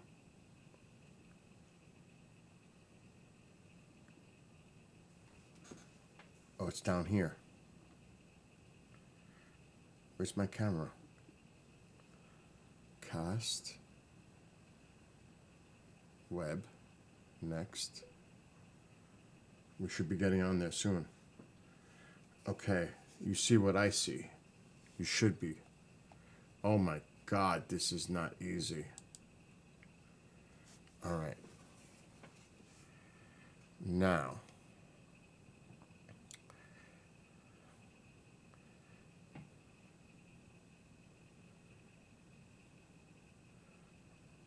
Okay.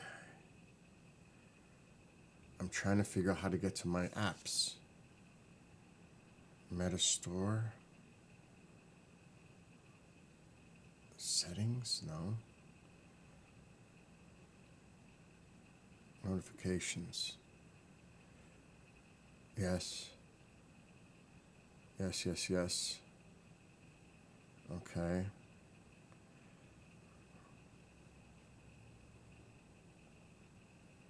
Meta Horizon Store. Apps.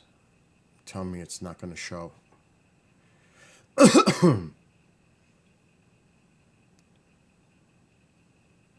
Why don't I see my shit?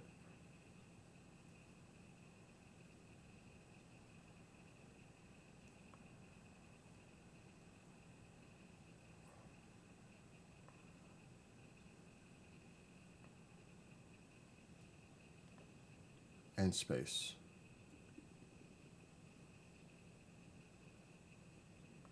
You see? I don't like that.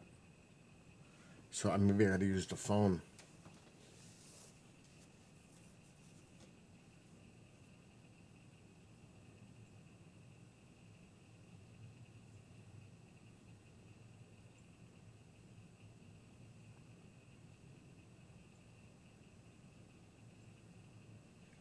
That's bullshit. I might have made a big mistake.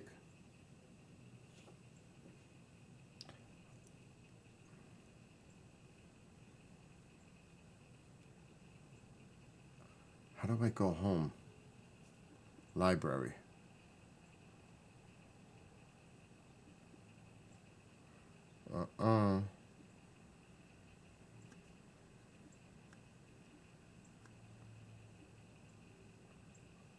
Get apps in store. It's not showing up here. See, that purchase is not showing up. That's concerning.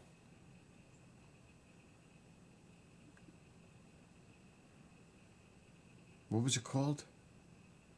Endspace. It's not listed.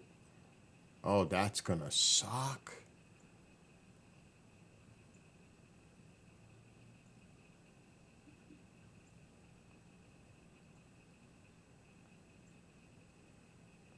That really sucks. I should have never done that and purchased it on the computer as a download.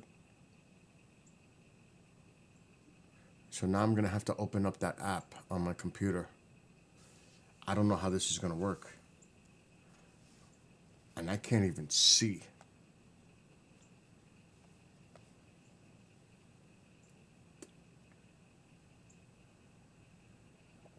I got to take the goggles off. All right, let's stop sharing this screen because I'm going to get dizzy. All right, let's put this over here. Let's exit full screen. Bring this down. I'll still be able to share the screen. I think. This is weird.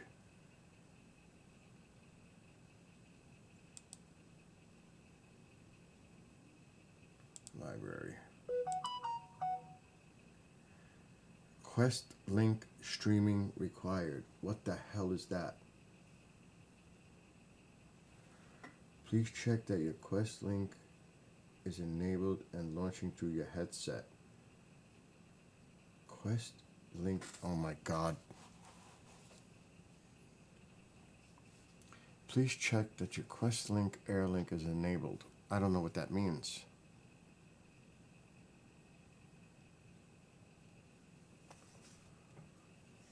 Quest link streaming requires. Please check that your Quest link Airlink is enabled and launched through your headset. Quest link. What the hell is that on your headset?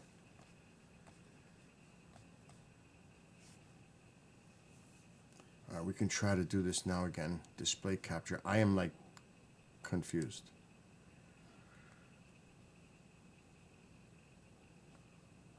Okay, so this is weird. Quest link. I don't even know what the hell I'm doing.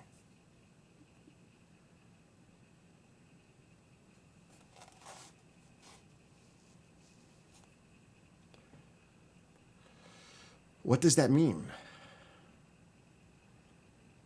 Make sure that your Quest link Airlink is enabled. So that's got to be in settings.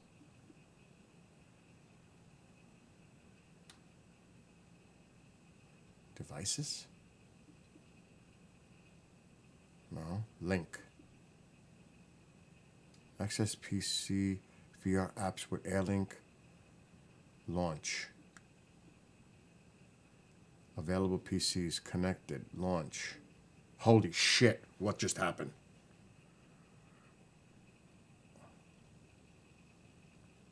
Oh my god, what's going on?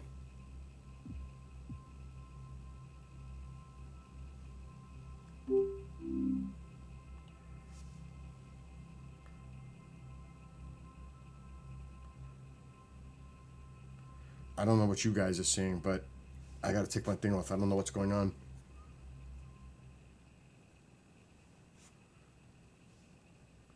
Can't launch app. Sorry, we're unable to launch this app. You want to continue space here? Please visit. Sorry, we're unable to launch app. What the? What do you mean you're unable to launch the app?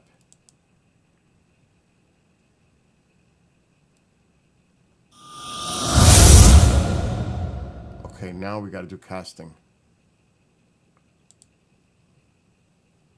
This is a trip.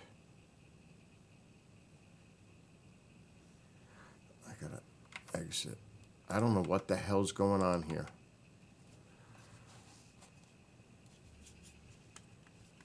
At all. I'm freaking out.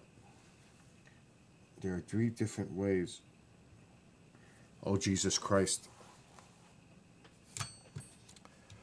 Why is it showing up on this screen?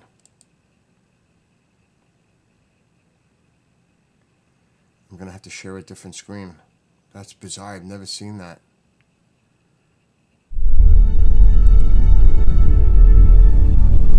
The Tartarus Sector. For centuries held by the United Trade Consortium, rulers of the galactic trade routes. Under attack by a rebel group trying to steal the secrets of deep space travel.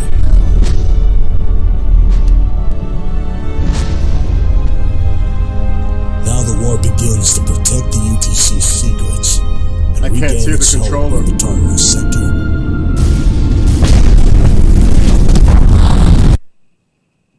I don't know if you guys can see this. Alexa, dim living room light 50%. Okay.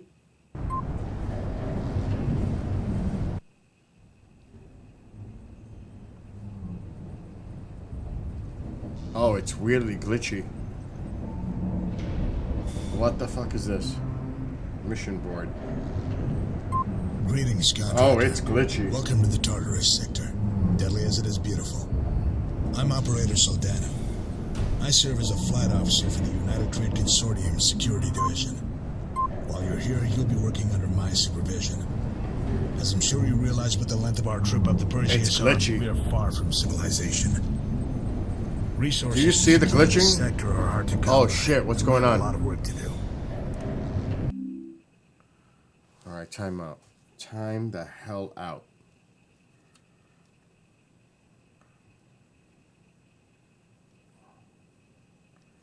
I don't know what the hell's going on. It's super glitchy. I don't know if it's appearing on this link or the other one.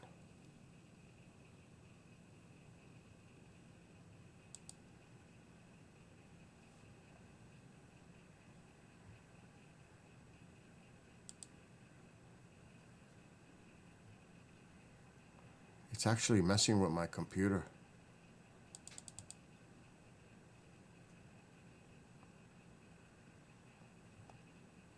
There's 2 things open and 2 things should not be open.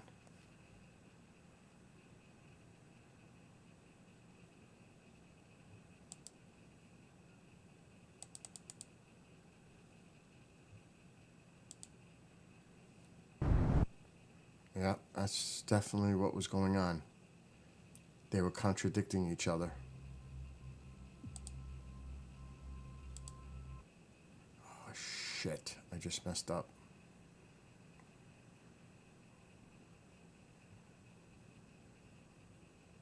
That is so weird.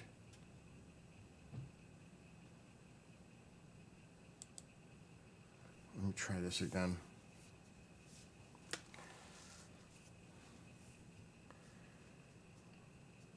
The link is what killed me.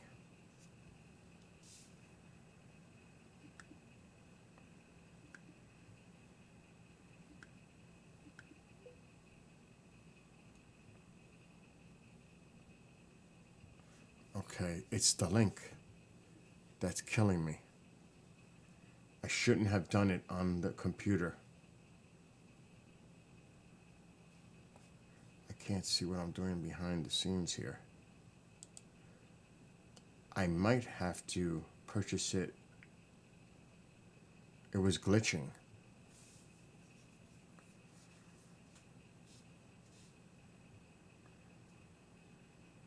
How did I get to that screen? Settings. Link. Launch link. Let me try this again. Launch.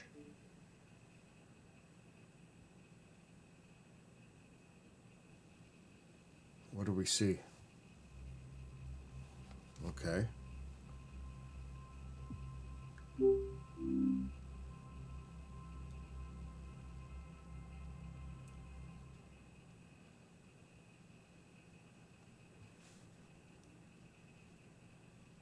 Choosing share. Open the settings menu to select what works best for you.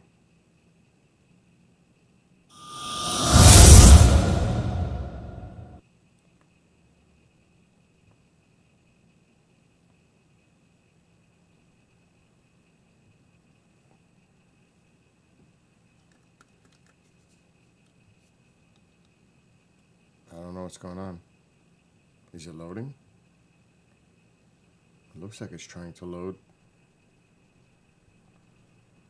I have no freaking clue what's going on.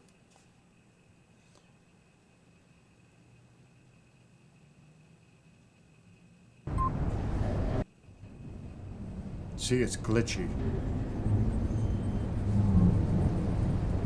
Greetings, contractor. Welcome to the Tartarus sector, deadly as it is beautiful.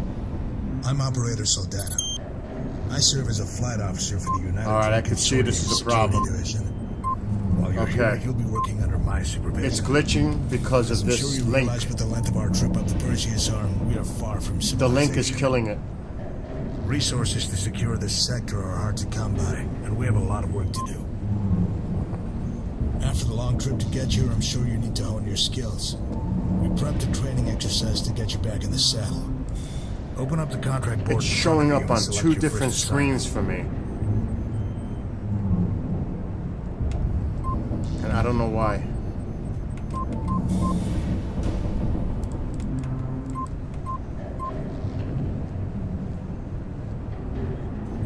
What's up, Daryl?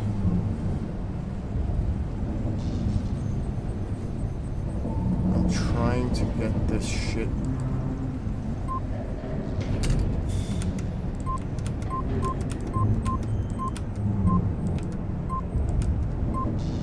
Alright, this is going to be very difficult. I gotta go quit.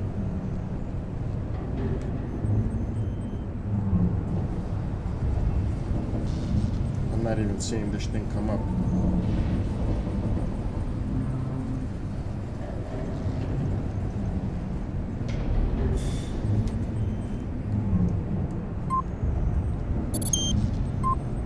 The remote is on. I don't see a light.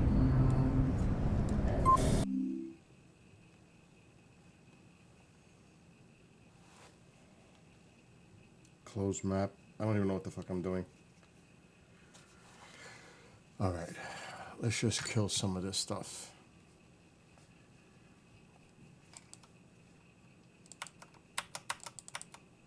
Damn, it locked up my computer now.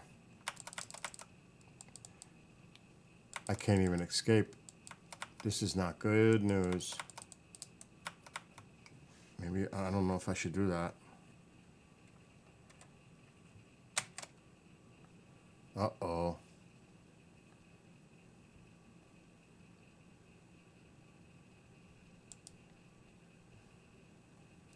Let's kill that.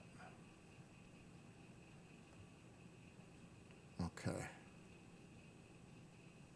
There's two of them running.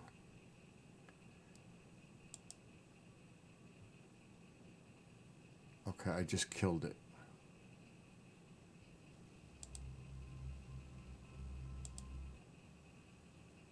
Wow, was that crazy conflict?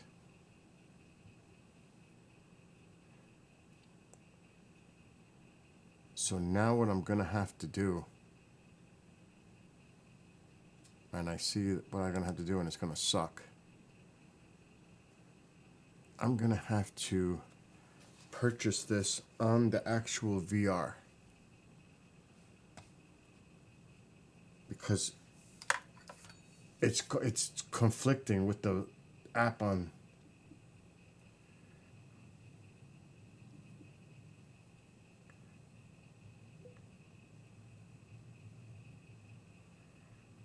Let's see what happens. It's downloading onto the headset. That's the problem. That's the problem. I bet you. I gotta get used to this. I'm not, this is like the first time I'm actually doing something like this. Start. Whoa. Oh, that looks way excuse my That looks way better already. I didn't see this before. Okay, now let's start sharing the screen. Press trigger to skip. Oh yeah, now it's flowing. The Tartarus sector. For centuries held by the United Trade Consortium, rulers of the galactic trade routes. Under attack by a rebel group trying to steal the secrets of deep space travel.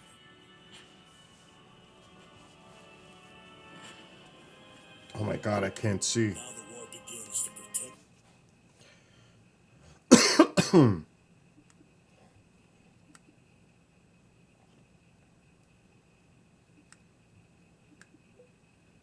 Okay, we should be getting it now. Okay.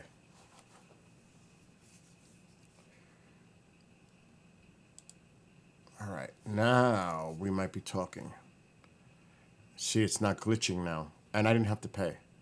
I just had to download it onto the headset. I'm learning. I'm learning. Merry Christmas, Daryl.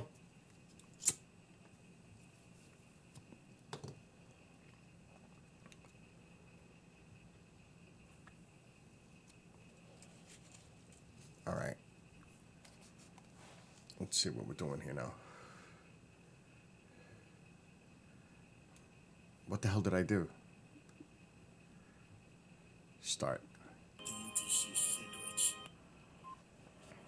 Oh yeah, now it's not glitching. Contractor. Welcome to the Tartarus sector. Controller configuration. Control the ship by looking in a different direction you want to fly. Security division. Oh shit. While you're here, you'll be working under my supervision. The ship's cannons track where you look. When disabled, the cannons follow your primary Civilization. hand controller. Primary fire, Secure the sector are hard to come. throttle, We have a lot of work to do. boost. Holy shit. We prepped a training exercise to get you back in the saddle. Open up the contract board in front of you and select. Control the ship by looking in the direction you want to fly. When disabled, connect VR. Controllers are used as a virtual. No, we want to do that. Use gaze to target. Ship's cannons track where you look. When disabled, the cannons follow your primary hand. Screw that. I want to try that.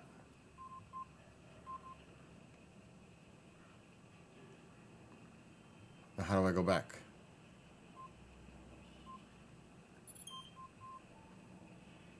Close.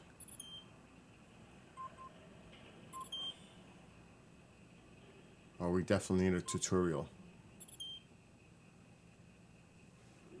Whoa! Okay, contractor. Head to the first warp gate. But since we couldn't take these birds out for a spin while the Condottiero was in transit, I got a it might be boost. bit rusty. What's more, this model of Minos is different. We've added a few new modifications. A warp drive Brake, is the biggest one. boost. I've set up some targets to bring us back up to speed. This shouldn't take too long, and you'll need to be at peak performance for the rest of our tour of duty. Oh, I like the point that you gotta move your head to steer it. I like that. Test the afterburners. The new Minos has a thrust capacitor to prevent the engines from overheating. Boost a couple of times to become familiar with the limiter's cooldown time.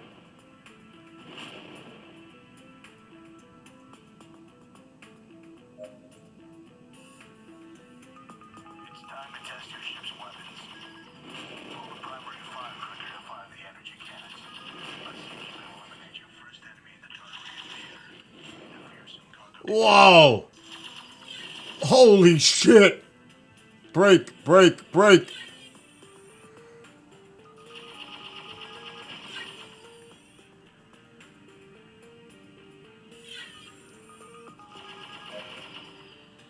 Fantastic.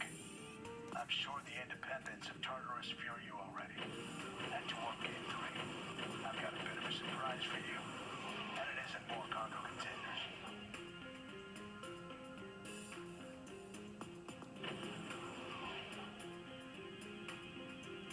Oh, it's so much easier with the headset to move your direction.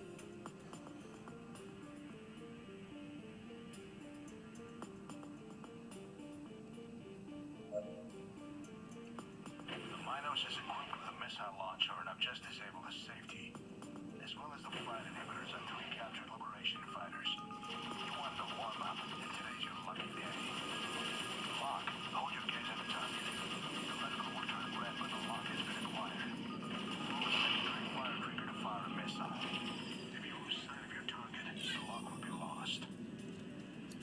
shit.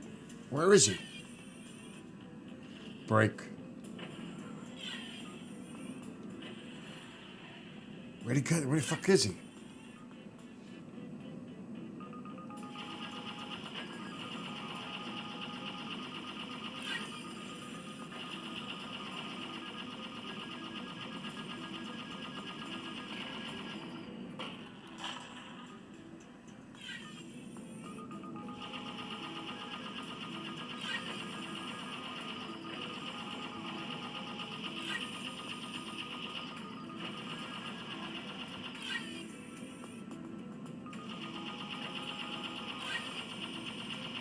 I don't like that though. You have to go ahead. Where is he? Nice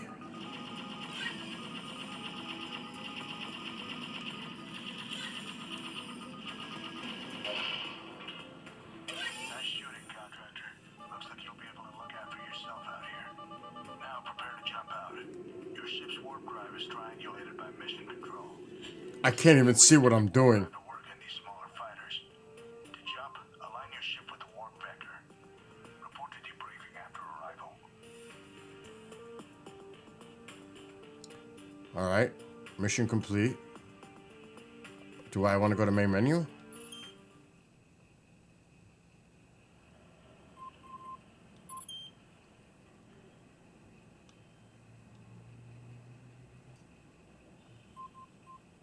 Our scanners have reported a warp gate being How's the volume? by the Tartarus Liberation Front. We have reason to believe they are up to something that will disrupt our hold on the sector. There's got to be a volume control. System indicated there was still a small wing of TL11.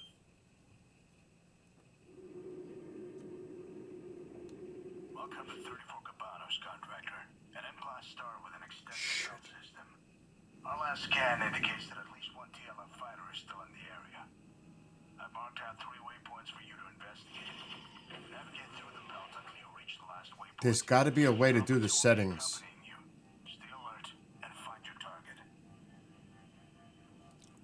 All right. Whoa, whoa, whoa. Concentrate on the mission.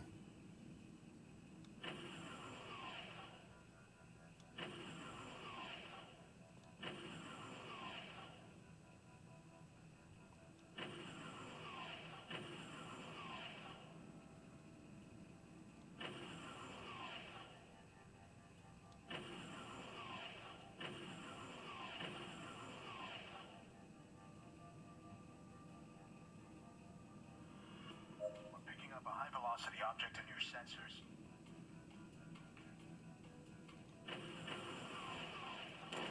Close call. But there isn't really much to do about dodging those if one has your name on it. Maintain your burn toward the next waypoint.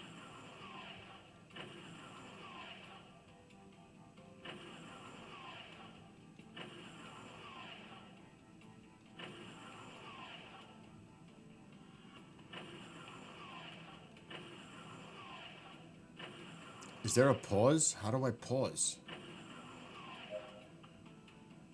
It's just an empty cargo container. Keep moving. Is there a freaking pause? Like, what do we do here?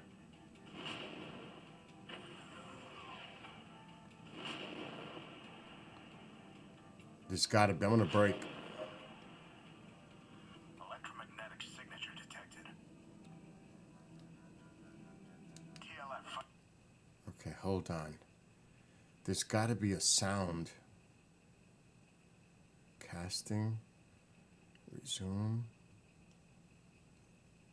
There's got to be an audio.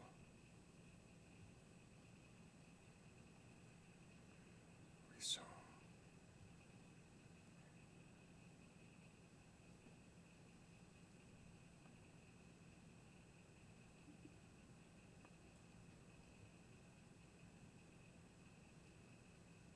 I don't know.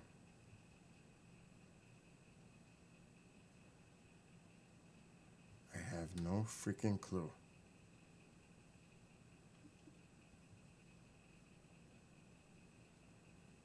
There has to be an audio.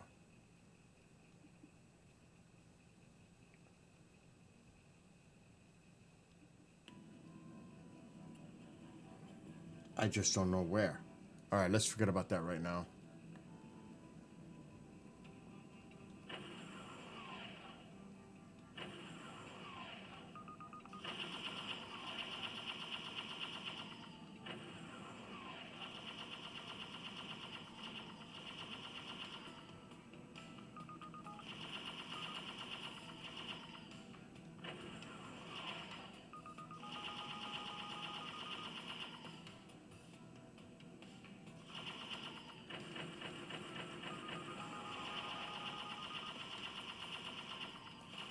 I should put it on manual. How come I'm not hitting him?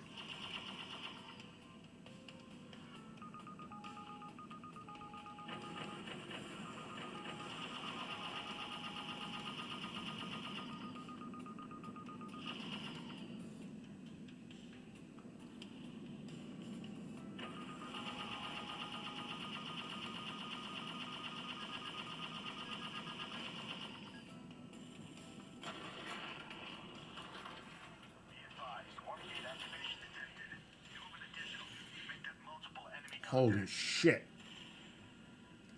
Break, break.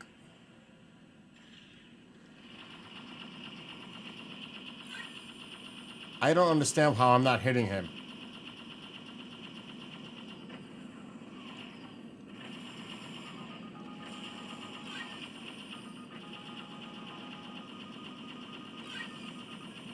How the hell am I not hitting him?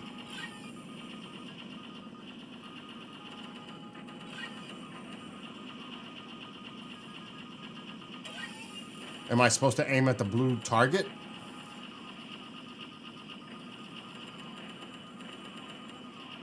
I'm overheating.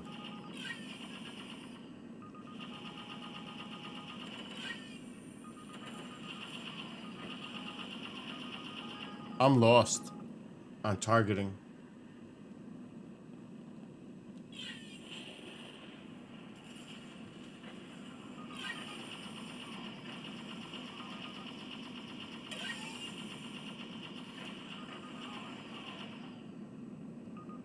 How come it's switching targets?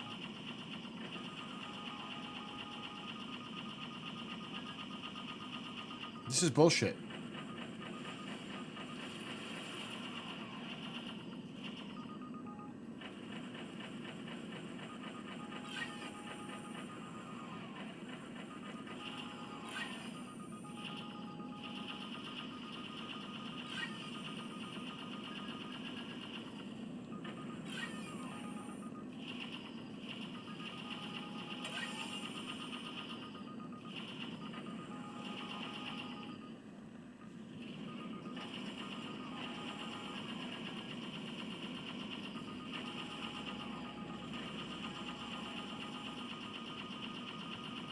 The targeting sucks. I don't know if I'm supposed to be hitting that blue circle.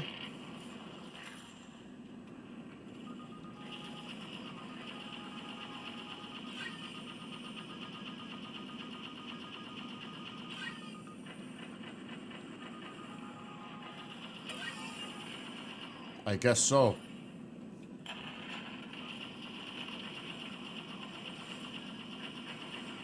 That's exactly it.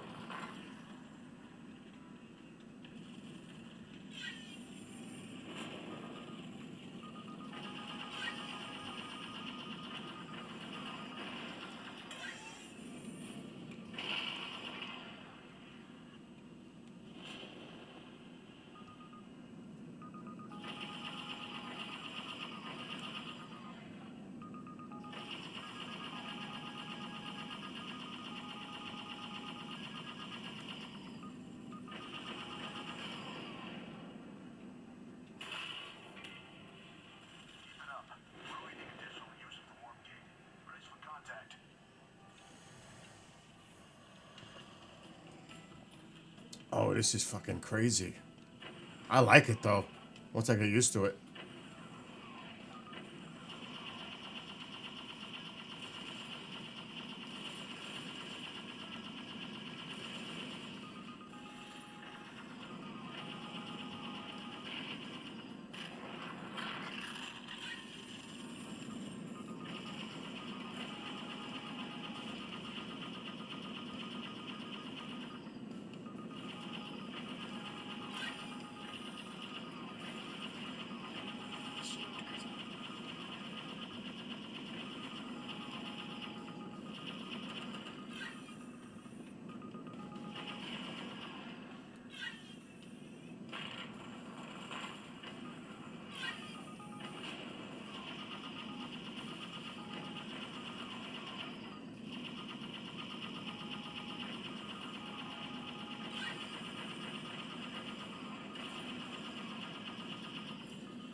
there's a lot of them.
Professional work, pilots. Align your ship with the warp vector to sync with the Condottiero Indigo Lima. We'll send the team in to investigate what the Tartarus Liberation Front was doing in this system. Okay, we definitely gotta go to the main menu. Settings. Sound. Master's all the way up.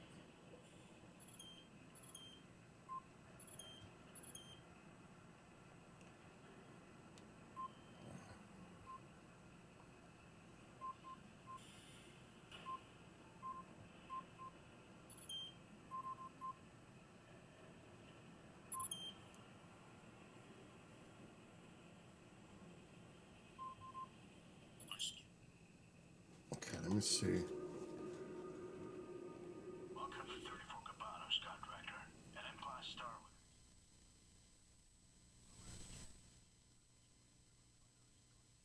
I wonder if the volume on the headset.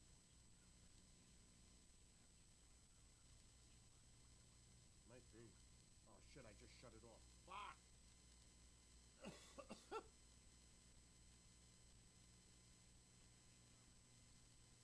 Oh man.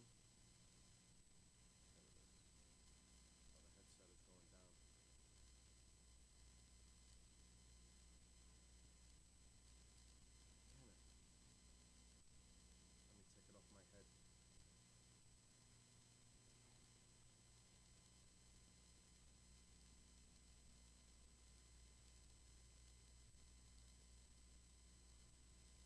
Where's the volume? Alexa, brighten living room light. Okay. Alexa, brighten living room light. Ah, it went down to 30% Okay. already?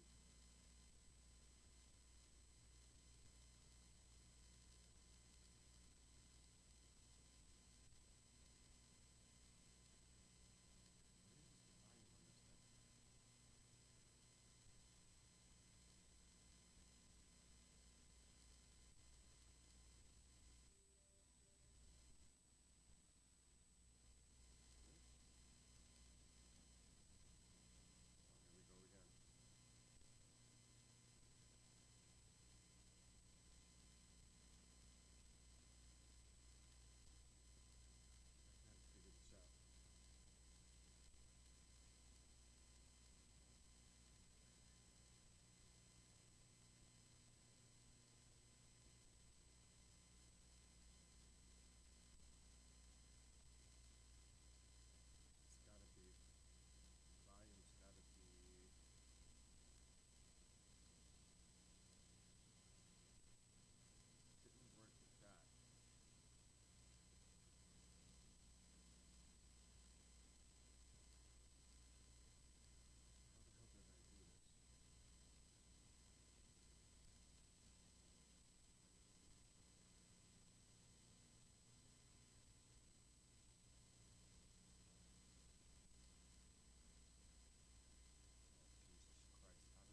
Let's try this again. Okay.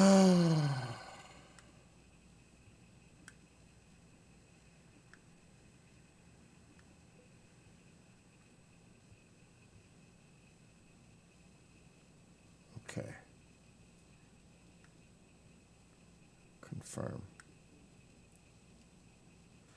Okay, now let's play with this button down here.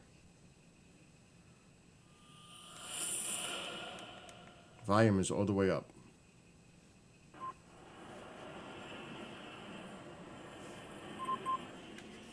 Now we got to make it full screen over there.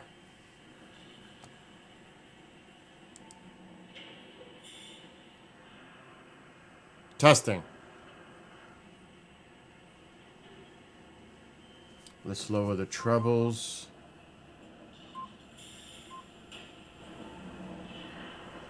And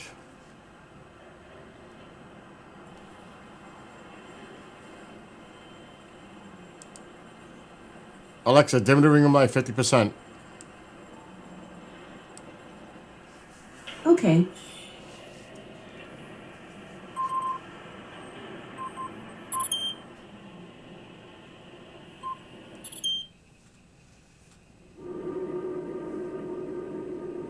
Welcome to 34 Cabanos, contractor. An M-Class star with an extensive belt system. Our last scan indicates that at least one TLM fighter is still in the area. That marked out 3 waypoints for you to investigate. Navigate through the belt until you reach the last waypoint. Alpha 2 will be accompanying you. Stay alert and find your target.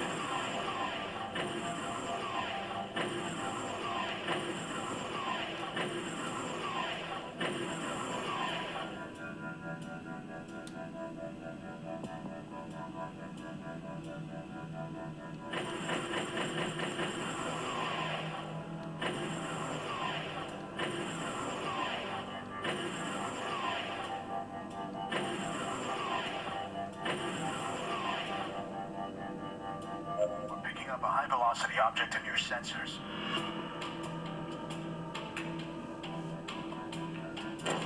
Close call. But there isn't really much to do about dodging those if one has your name on it. Maintain your burn toward the next waypoint.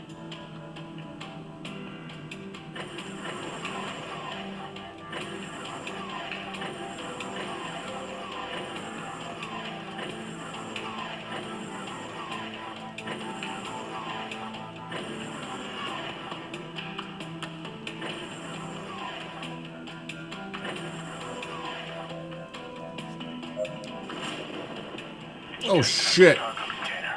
Keep moving.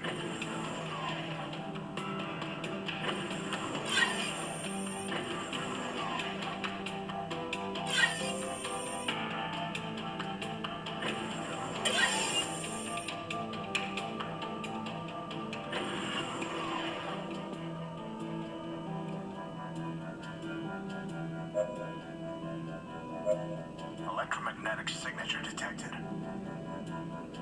TLF fighter detected. Looks like we found a recruiter. Handle your pay, contractor.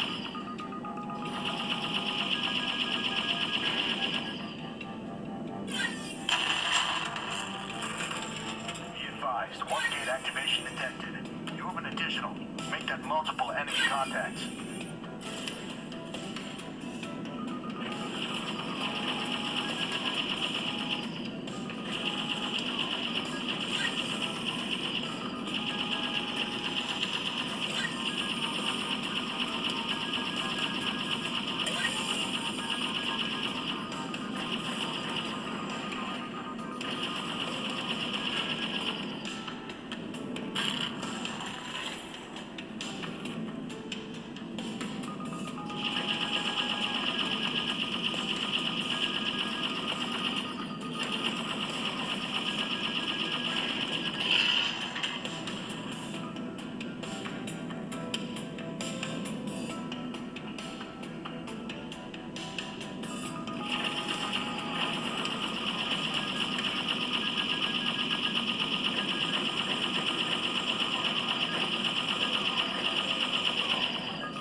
shit.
Gotcha.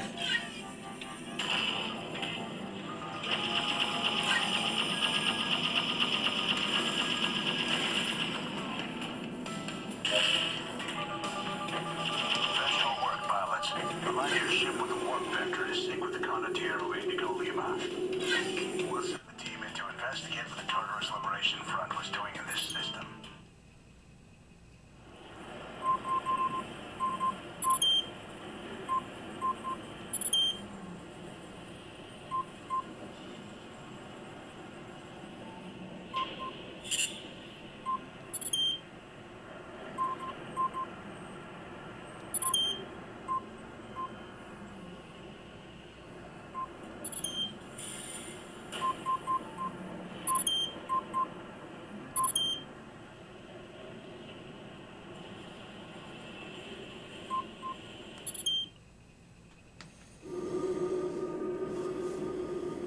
Welcome to 34 Cabanos, contractor.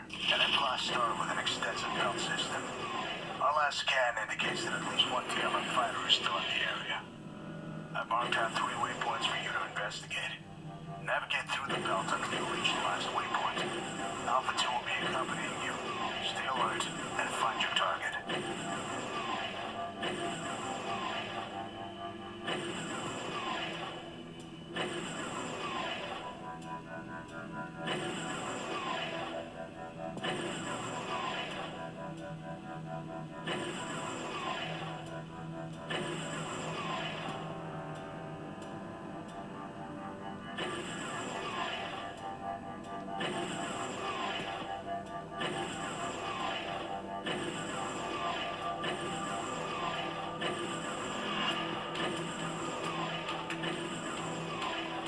Picking up a high-velocity object on your sensors.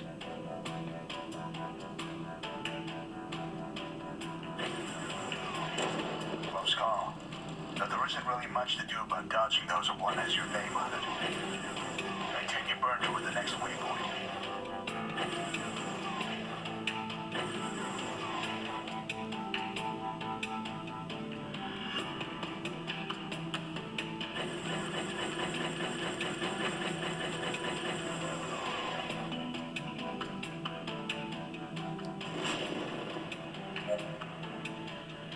It's just an empty cargo container. Keep moving.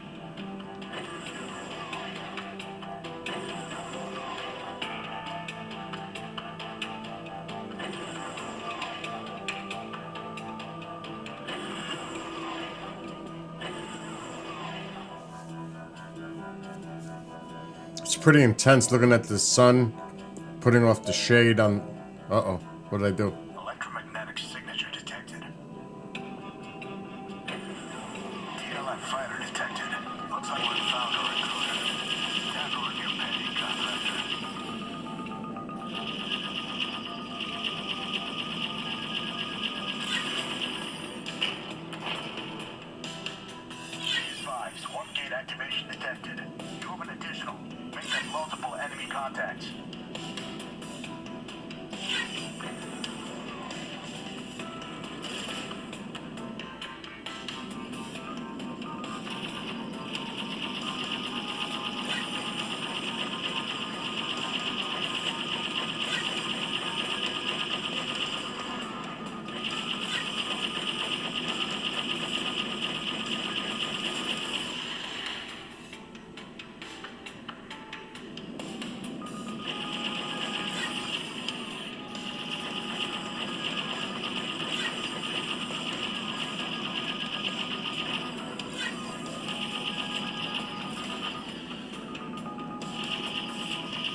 with the warp gate. Brace for contact.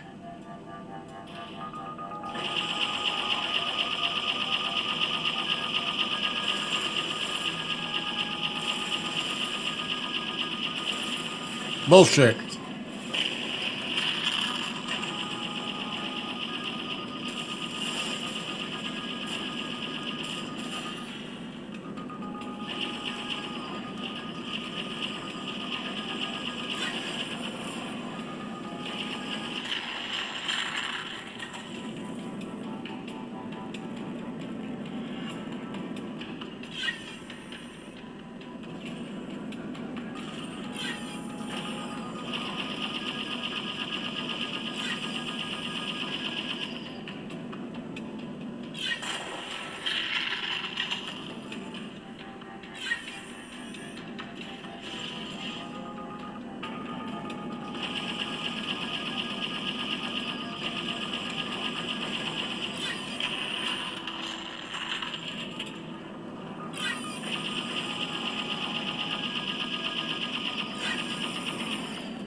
Professional work, pilots. Align your ship with the warp vector to sync with the Condottiero Indigo Lima. We'll send a team in to investigate what the Tartarus Liberation Front was doing in this system.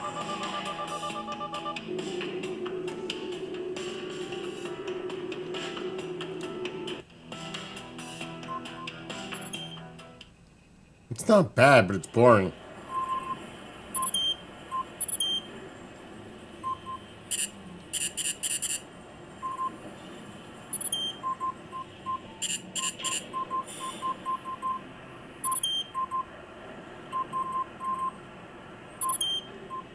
Why is it making me do the same fucking mission?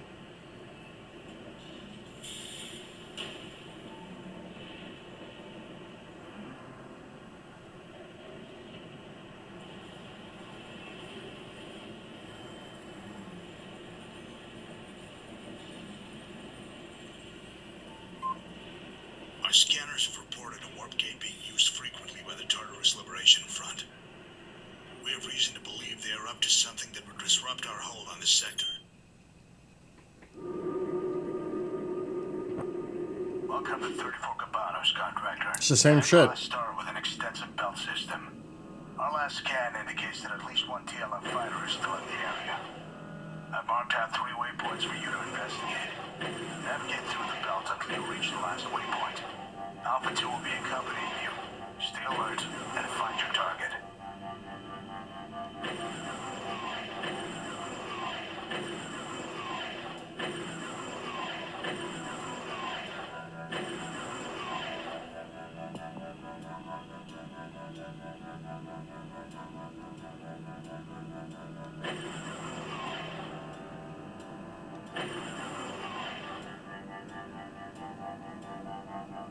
We're picking up a high-velocity object on your sensors.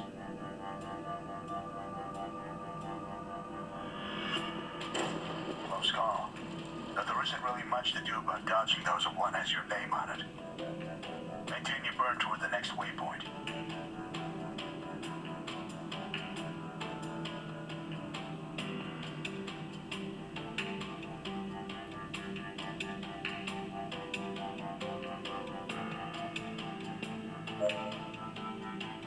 It's just an empty cargo container.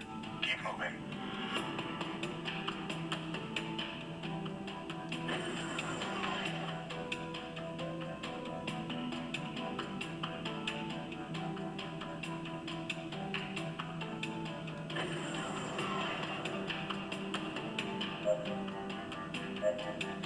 Electromagnetic Matrix signature. It's the same shit. TLF fighter detected. Looks like we found a recruiter. Tamper in your pay, contractor.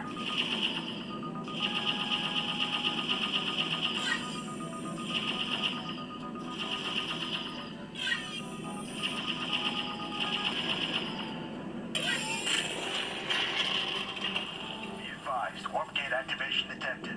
You have an additional. Make that multiple enemy contacts.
Hold on a sec. I'm playing a virtual game. Oh my god, it's crazy. Hold on. I gotta take the goggles off. Oh my god. Merry Christmas. Christmas. Oh my god. This shit is crazy. I can't even. You get some medals? Hold on, let me lower this. How do I lower it? It's in my headphones. It's the Meta Quest 3. Hold on. Let me put this shit down and walk away. Oh my. Is it? Did it come with Batman? Yes. I haven't tried it yet. I haven't tried Batman yet. What are you playing? I got a space game. It's three-dimensional. I'm like a fighter pilot knocking planes out. Or craft. It's crazy. So, yeah. And it's addicting. But it gets kind of boring after a while, you know what I mean? Because it's redundant. It's redundant, like the same stuff. Like, it's like, but I hope it changes to like a different look. But, oh my god, dude. I'm not streaming it right now. Yeah, I figured out how to pass live to Streamlabs to do it. So it's, yeah, I'm live right now on YouTube and everything, Facebook. So how is it? No, I'm in the bathroom. So, what are you guys doing today?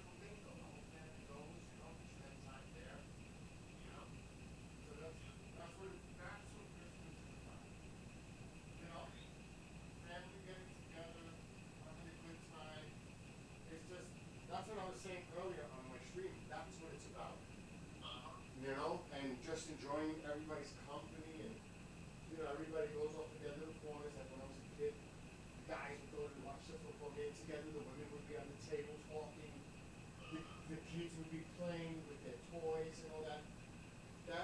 And it's just a great, positive, happy moment, you know? And that's it, and you know what? You gotta cherish every one of those moments. Mm-mm. And the thing is too, and plus everybody gets older. And, you know, seeing the kids, I would record it, you know, like little segments, because this way in the future you have it.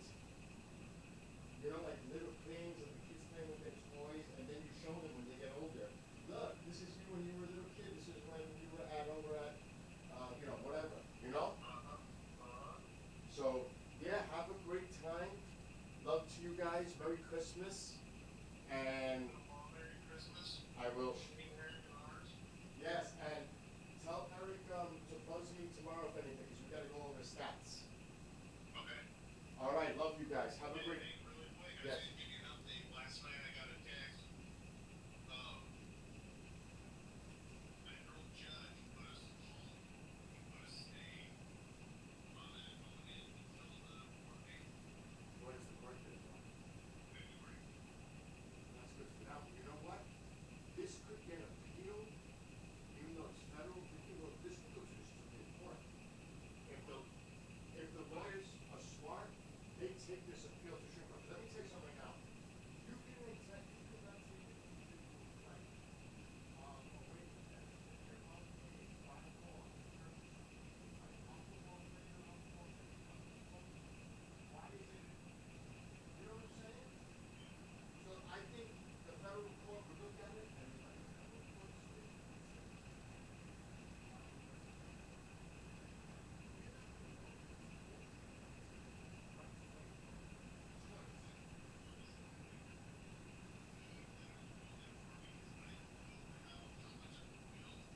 Utah has to fight it. also, then that's even better. And I also, they're picking out the people way underestimated the taxes that Utah pays. Oh, yeah. Oh, yeah. That's like the legalization of marijuana here. Yeah. And now they're figuring it out because it's all about money. It is always about money. Always about money. So, I feel pretty good about it, so. Like I said, dude, even if there is resistance, I'm telling you, the Supreme Court, because if that's what would happen, it would be appealed by the federal court's decision. If it doesn't favor you guys, the lawyers have to appeal it and take it to a higher court. And then what that does is that puts a stay on everything that the federal court decided if it's negative, because now it goes to the Supreme Court and that takes time. Right, long time. Long time, because they have their, I forgot what they call it. It's like the shit that they gotta follow. I can't think of the word. But the Supreme Court doesn't do cases all the time. They do it in segments. So on the docket, that's the word. The docket. So, And it also depends on if the Supreme Court says that you hear it or not. They may not even hear it. well, I think they would because it has to do with an independent choice of right. You know, again, look, it's not about, if you can't take away people's choice of flavors on something, now, if you were to, you gotta remember, this goes across the board. This goes to tobacco, this goes to alcohol, there's flavored alcohol. I mean, so you're targeting us for our flavors, though it's for people of age, legal age. We understand the law that it's not to be sold to minors, just like alcohol's not sold to minors, just like marijuana, that the legalization of marijuana. So why are you targeting the flavored vapes? Then you should be targeting the flavored alcohols and the flavored this. Even marijuana is flavored. Even marijuana is flavored. So it's bullshit. But hopefully, thank God willing, everything will work out. And like you said, it's about the money, and Utah knows how much they're getting in revenue. It's always about the money, so see what happens. But that's good. So listen, forget about all that bullshit, go enjoy Christmas. I know, but you know what I mean? Hey, at least you have a little bit of at least slight ease, but go enjoy it with the family. That's, know what I mean? Screw all that. Concentrate on everything that you're going to do today with everybody. Anyways, go. Have fun. Love you guys. Call me if anything. Later, bro. Bye. Okay. It's cold. Oh my god, I let my fire go out. I bet you that died. I gotta stop playing the game because the batteries are dying. I'm freaking out over this, to be honest. I am, this VR stuff. I'm freaking out over it. I don't know how it's still connected because I disconnected. How is that connected? How is this connected? I disconnected from the computer. It's got to be Wi-Fi'd. Anyway, we're shutting this down because the batteries are dying. Gotta hold it. I like it.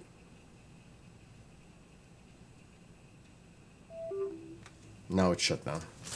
That is cool shit. I have the free Batman that came with it. I haven't even messed with that. But right now, we need to charge this. Come on, Tycho, move. Let's take the remote.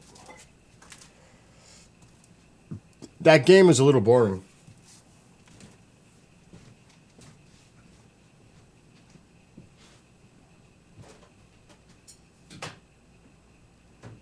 Why is it so cold in here? All right, we need to charge this.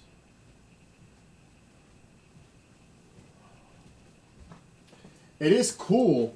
It is cool that I can live stream. What was going on before, it was glitching. Because it was streaming on the headset and on the computer. It was conflicting with each other and it was creating all kinds of weird stuff. I had to figure that out. But I figured it out. Doesn't take long to figure out. My fire is going out. Not good.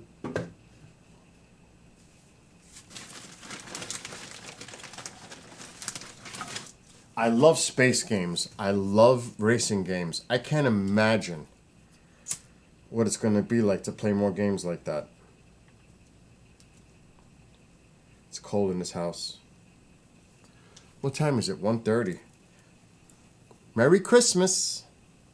And my babakis caracos. My nanny's cabico. Mi baby's cabac.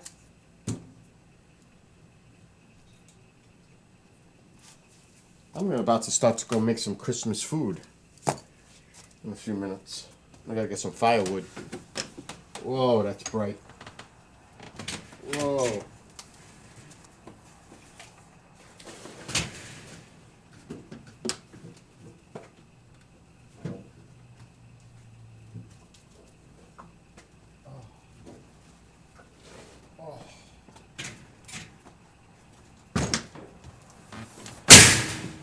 Oh.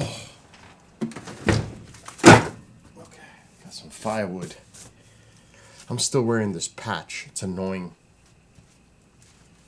It's annoying when you gotta take a shower wearing this thing to avoid water hitting it.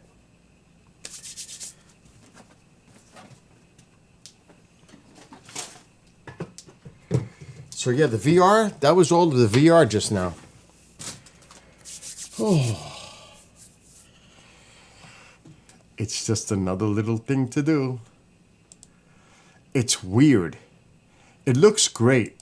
It looks great on the VR. It does. I mean, the dimensional look.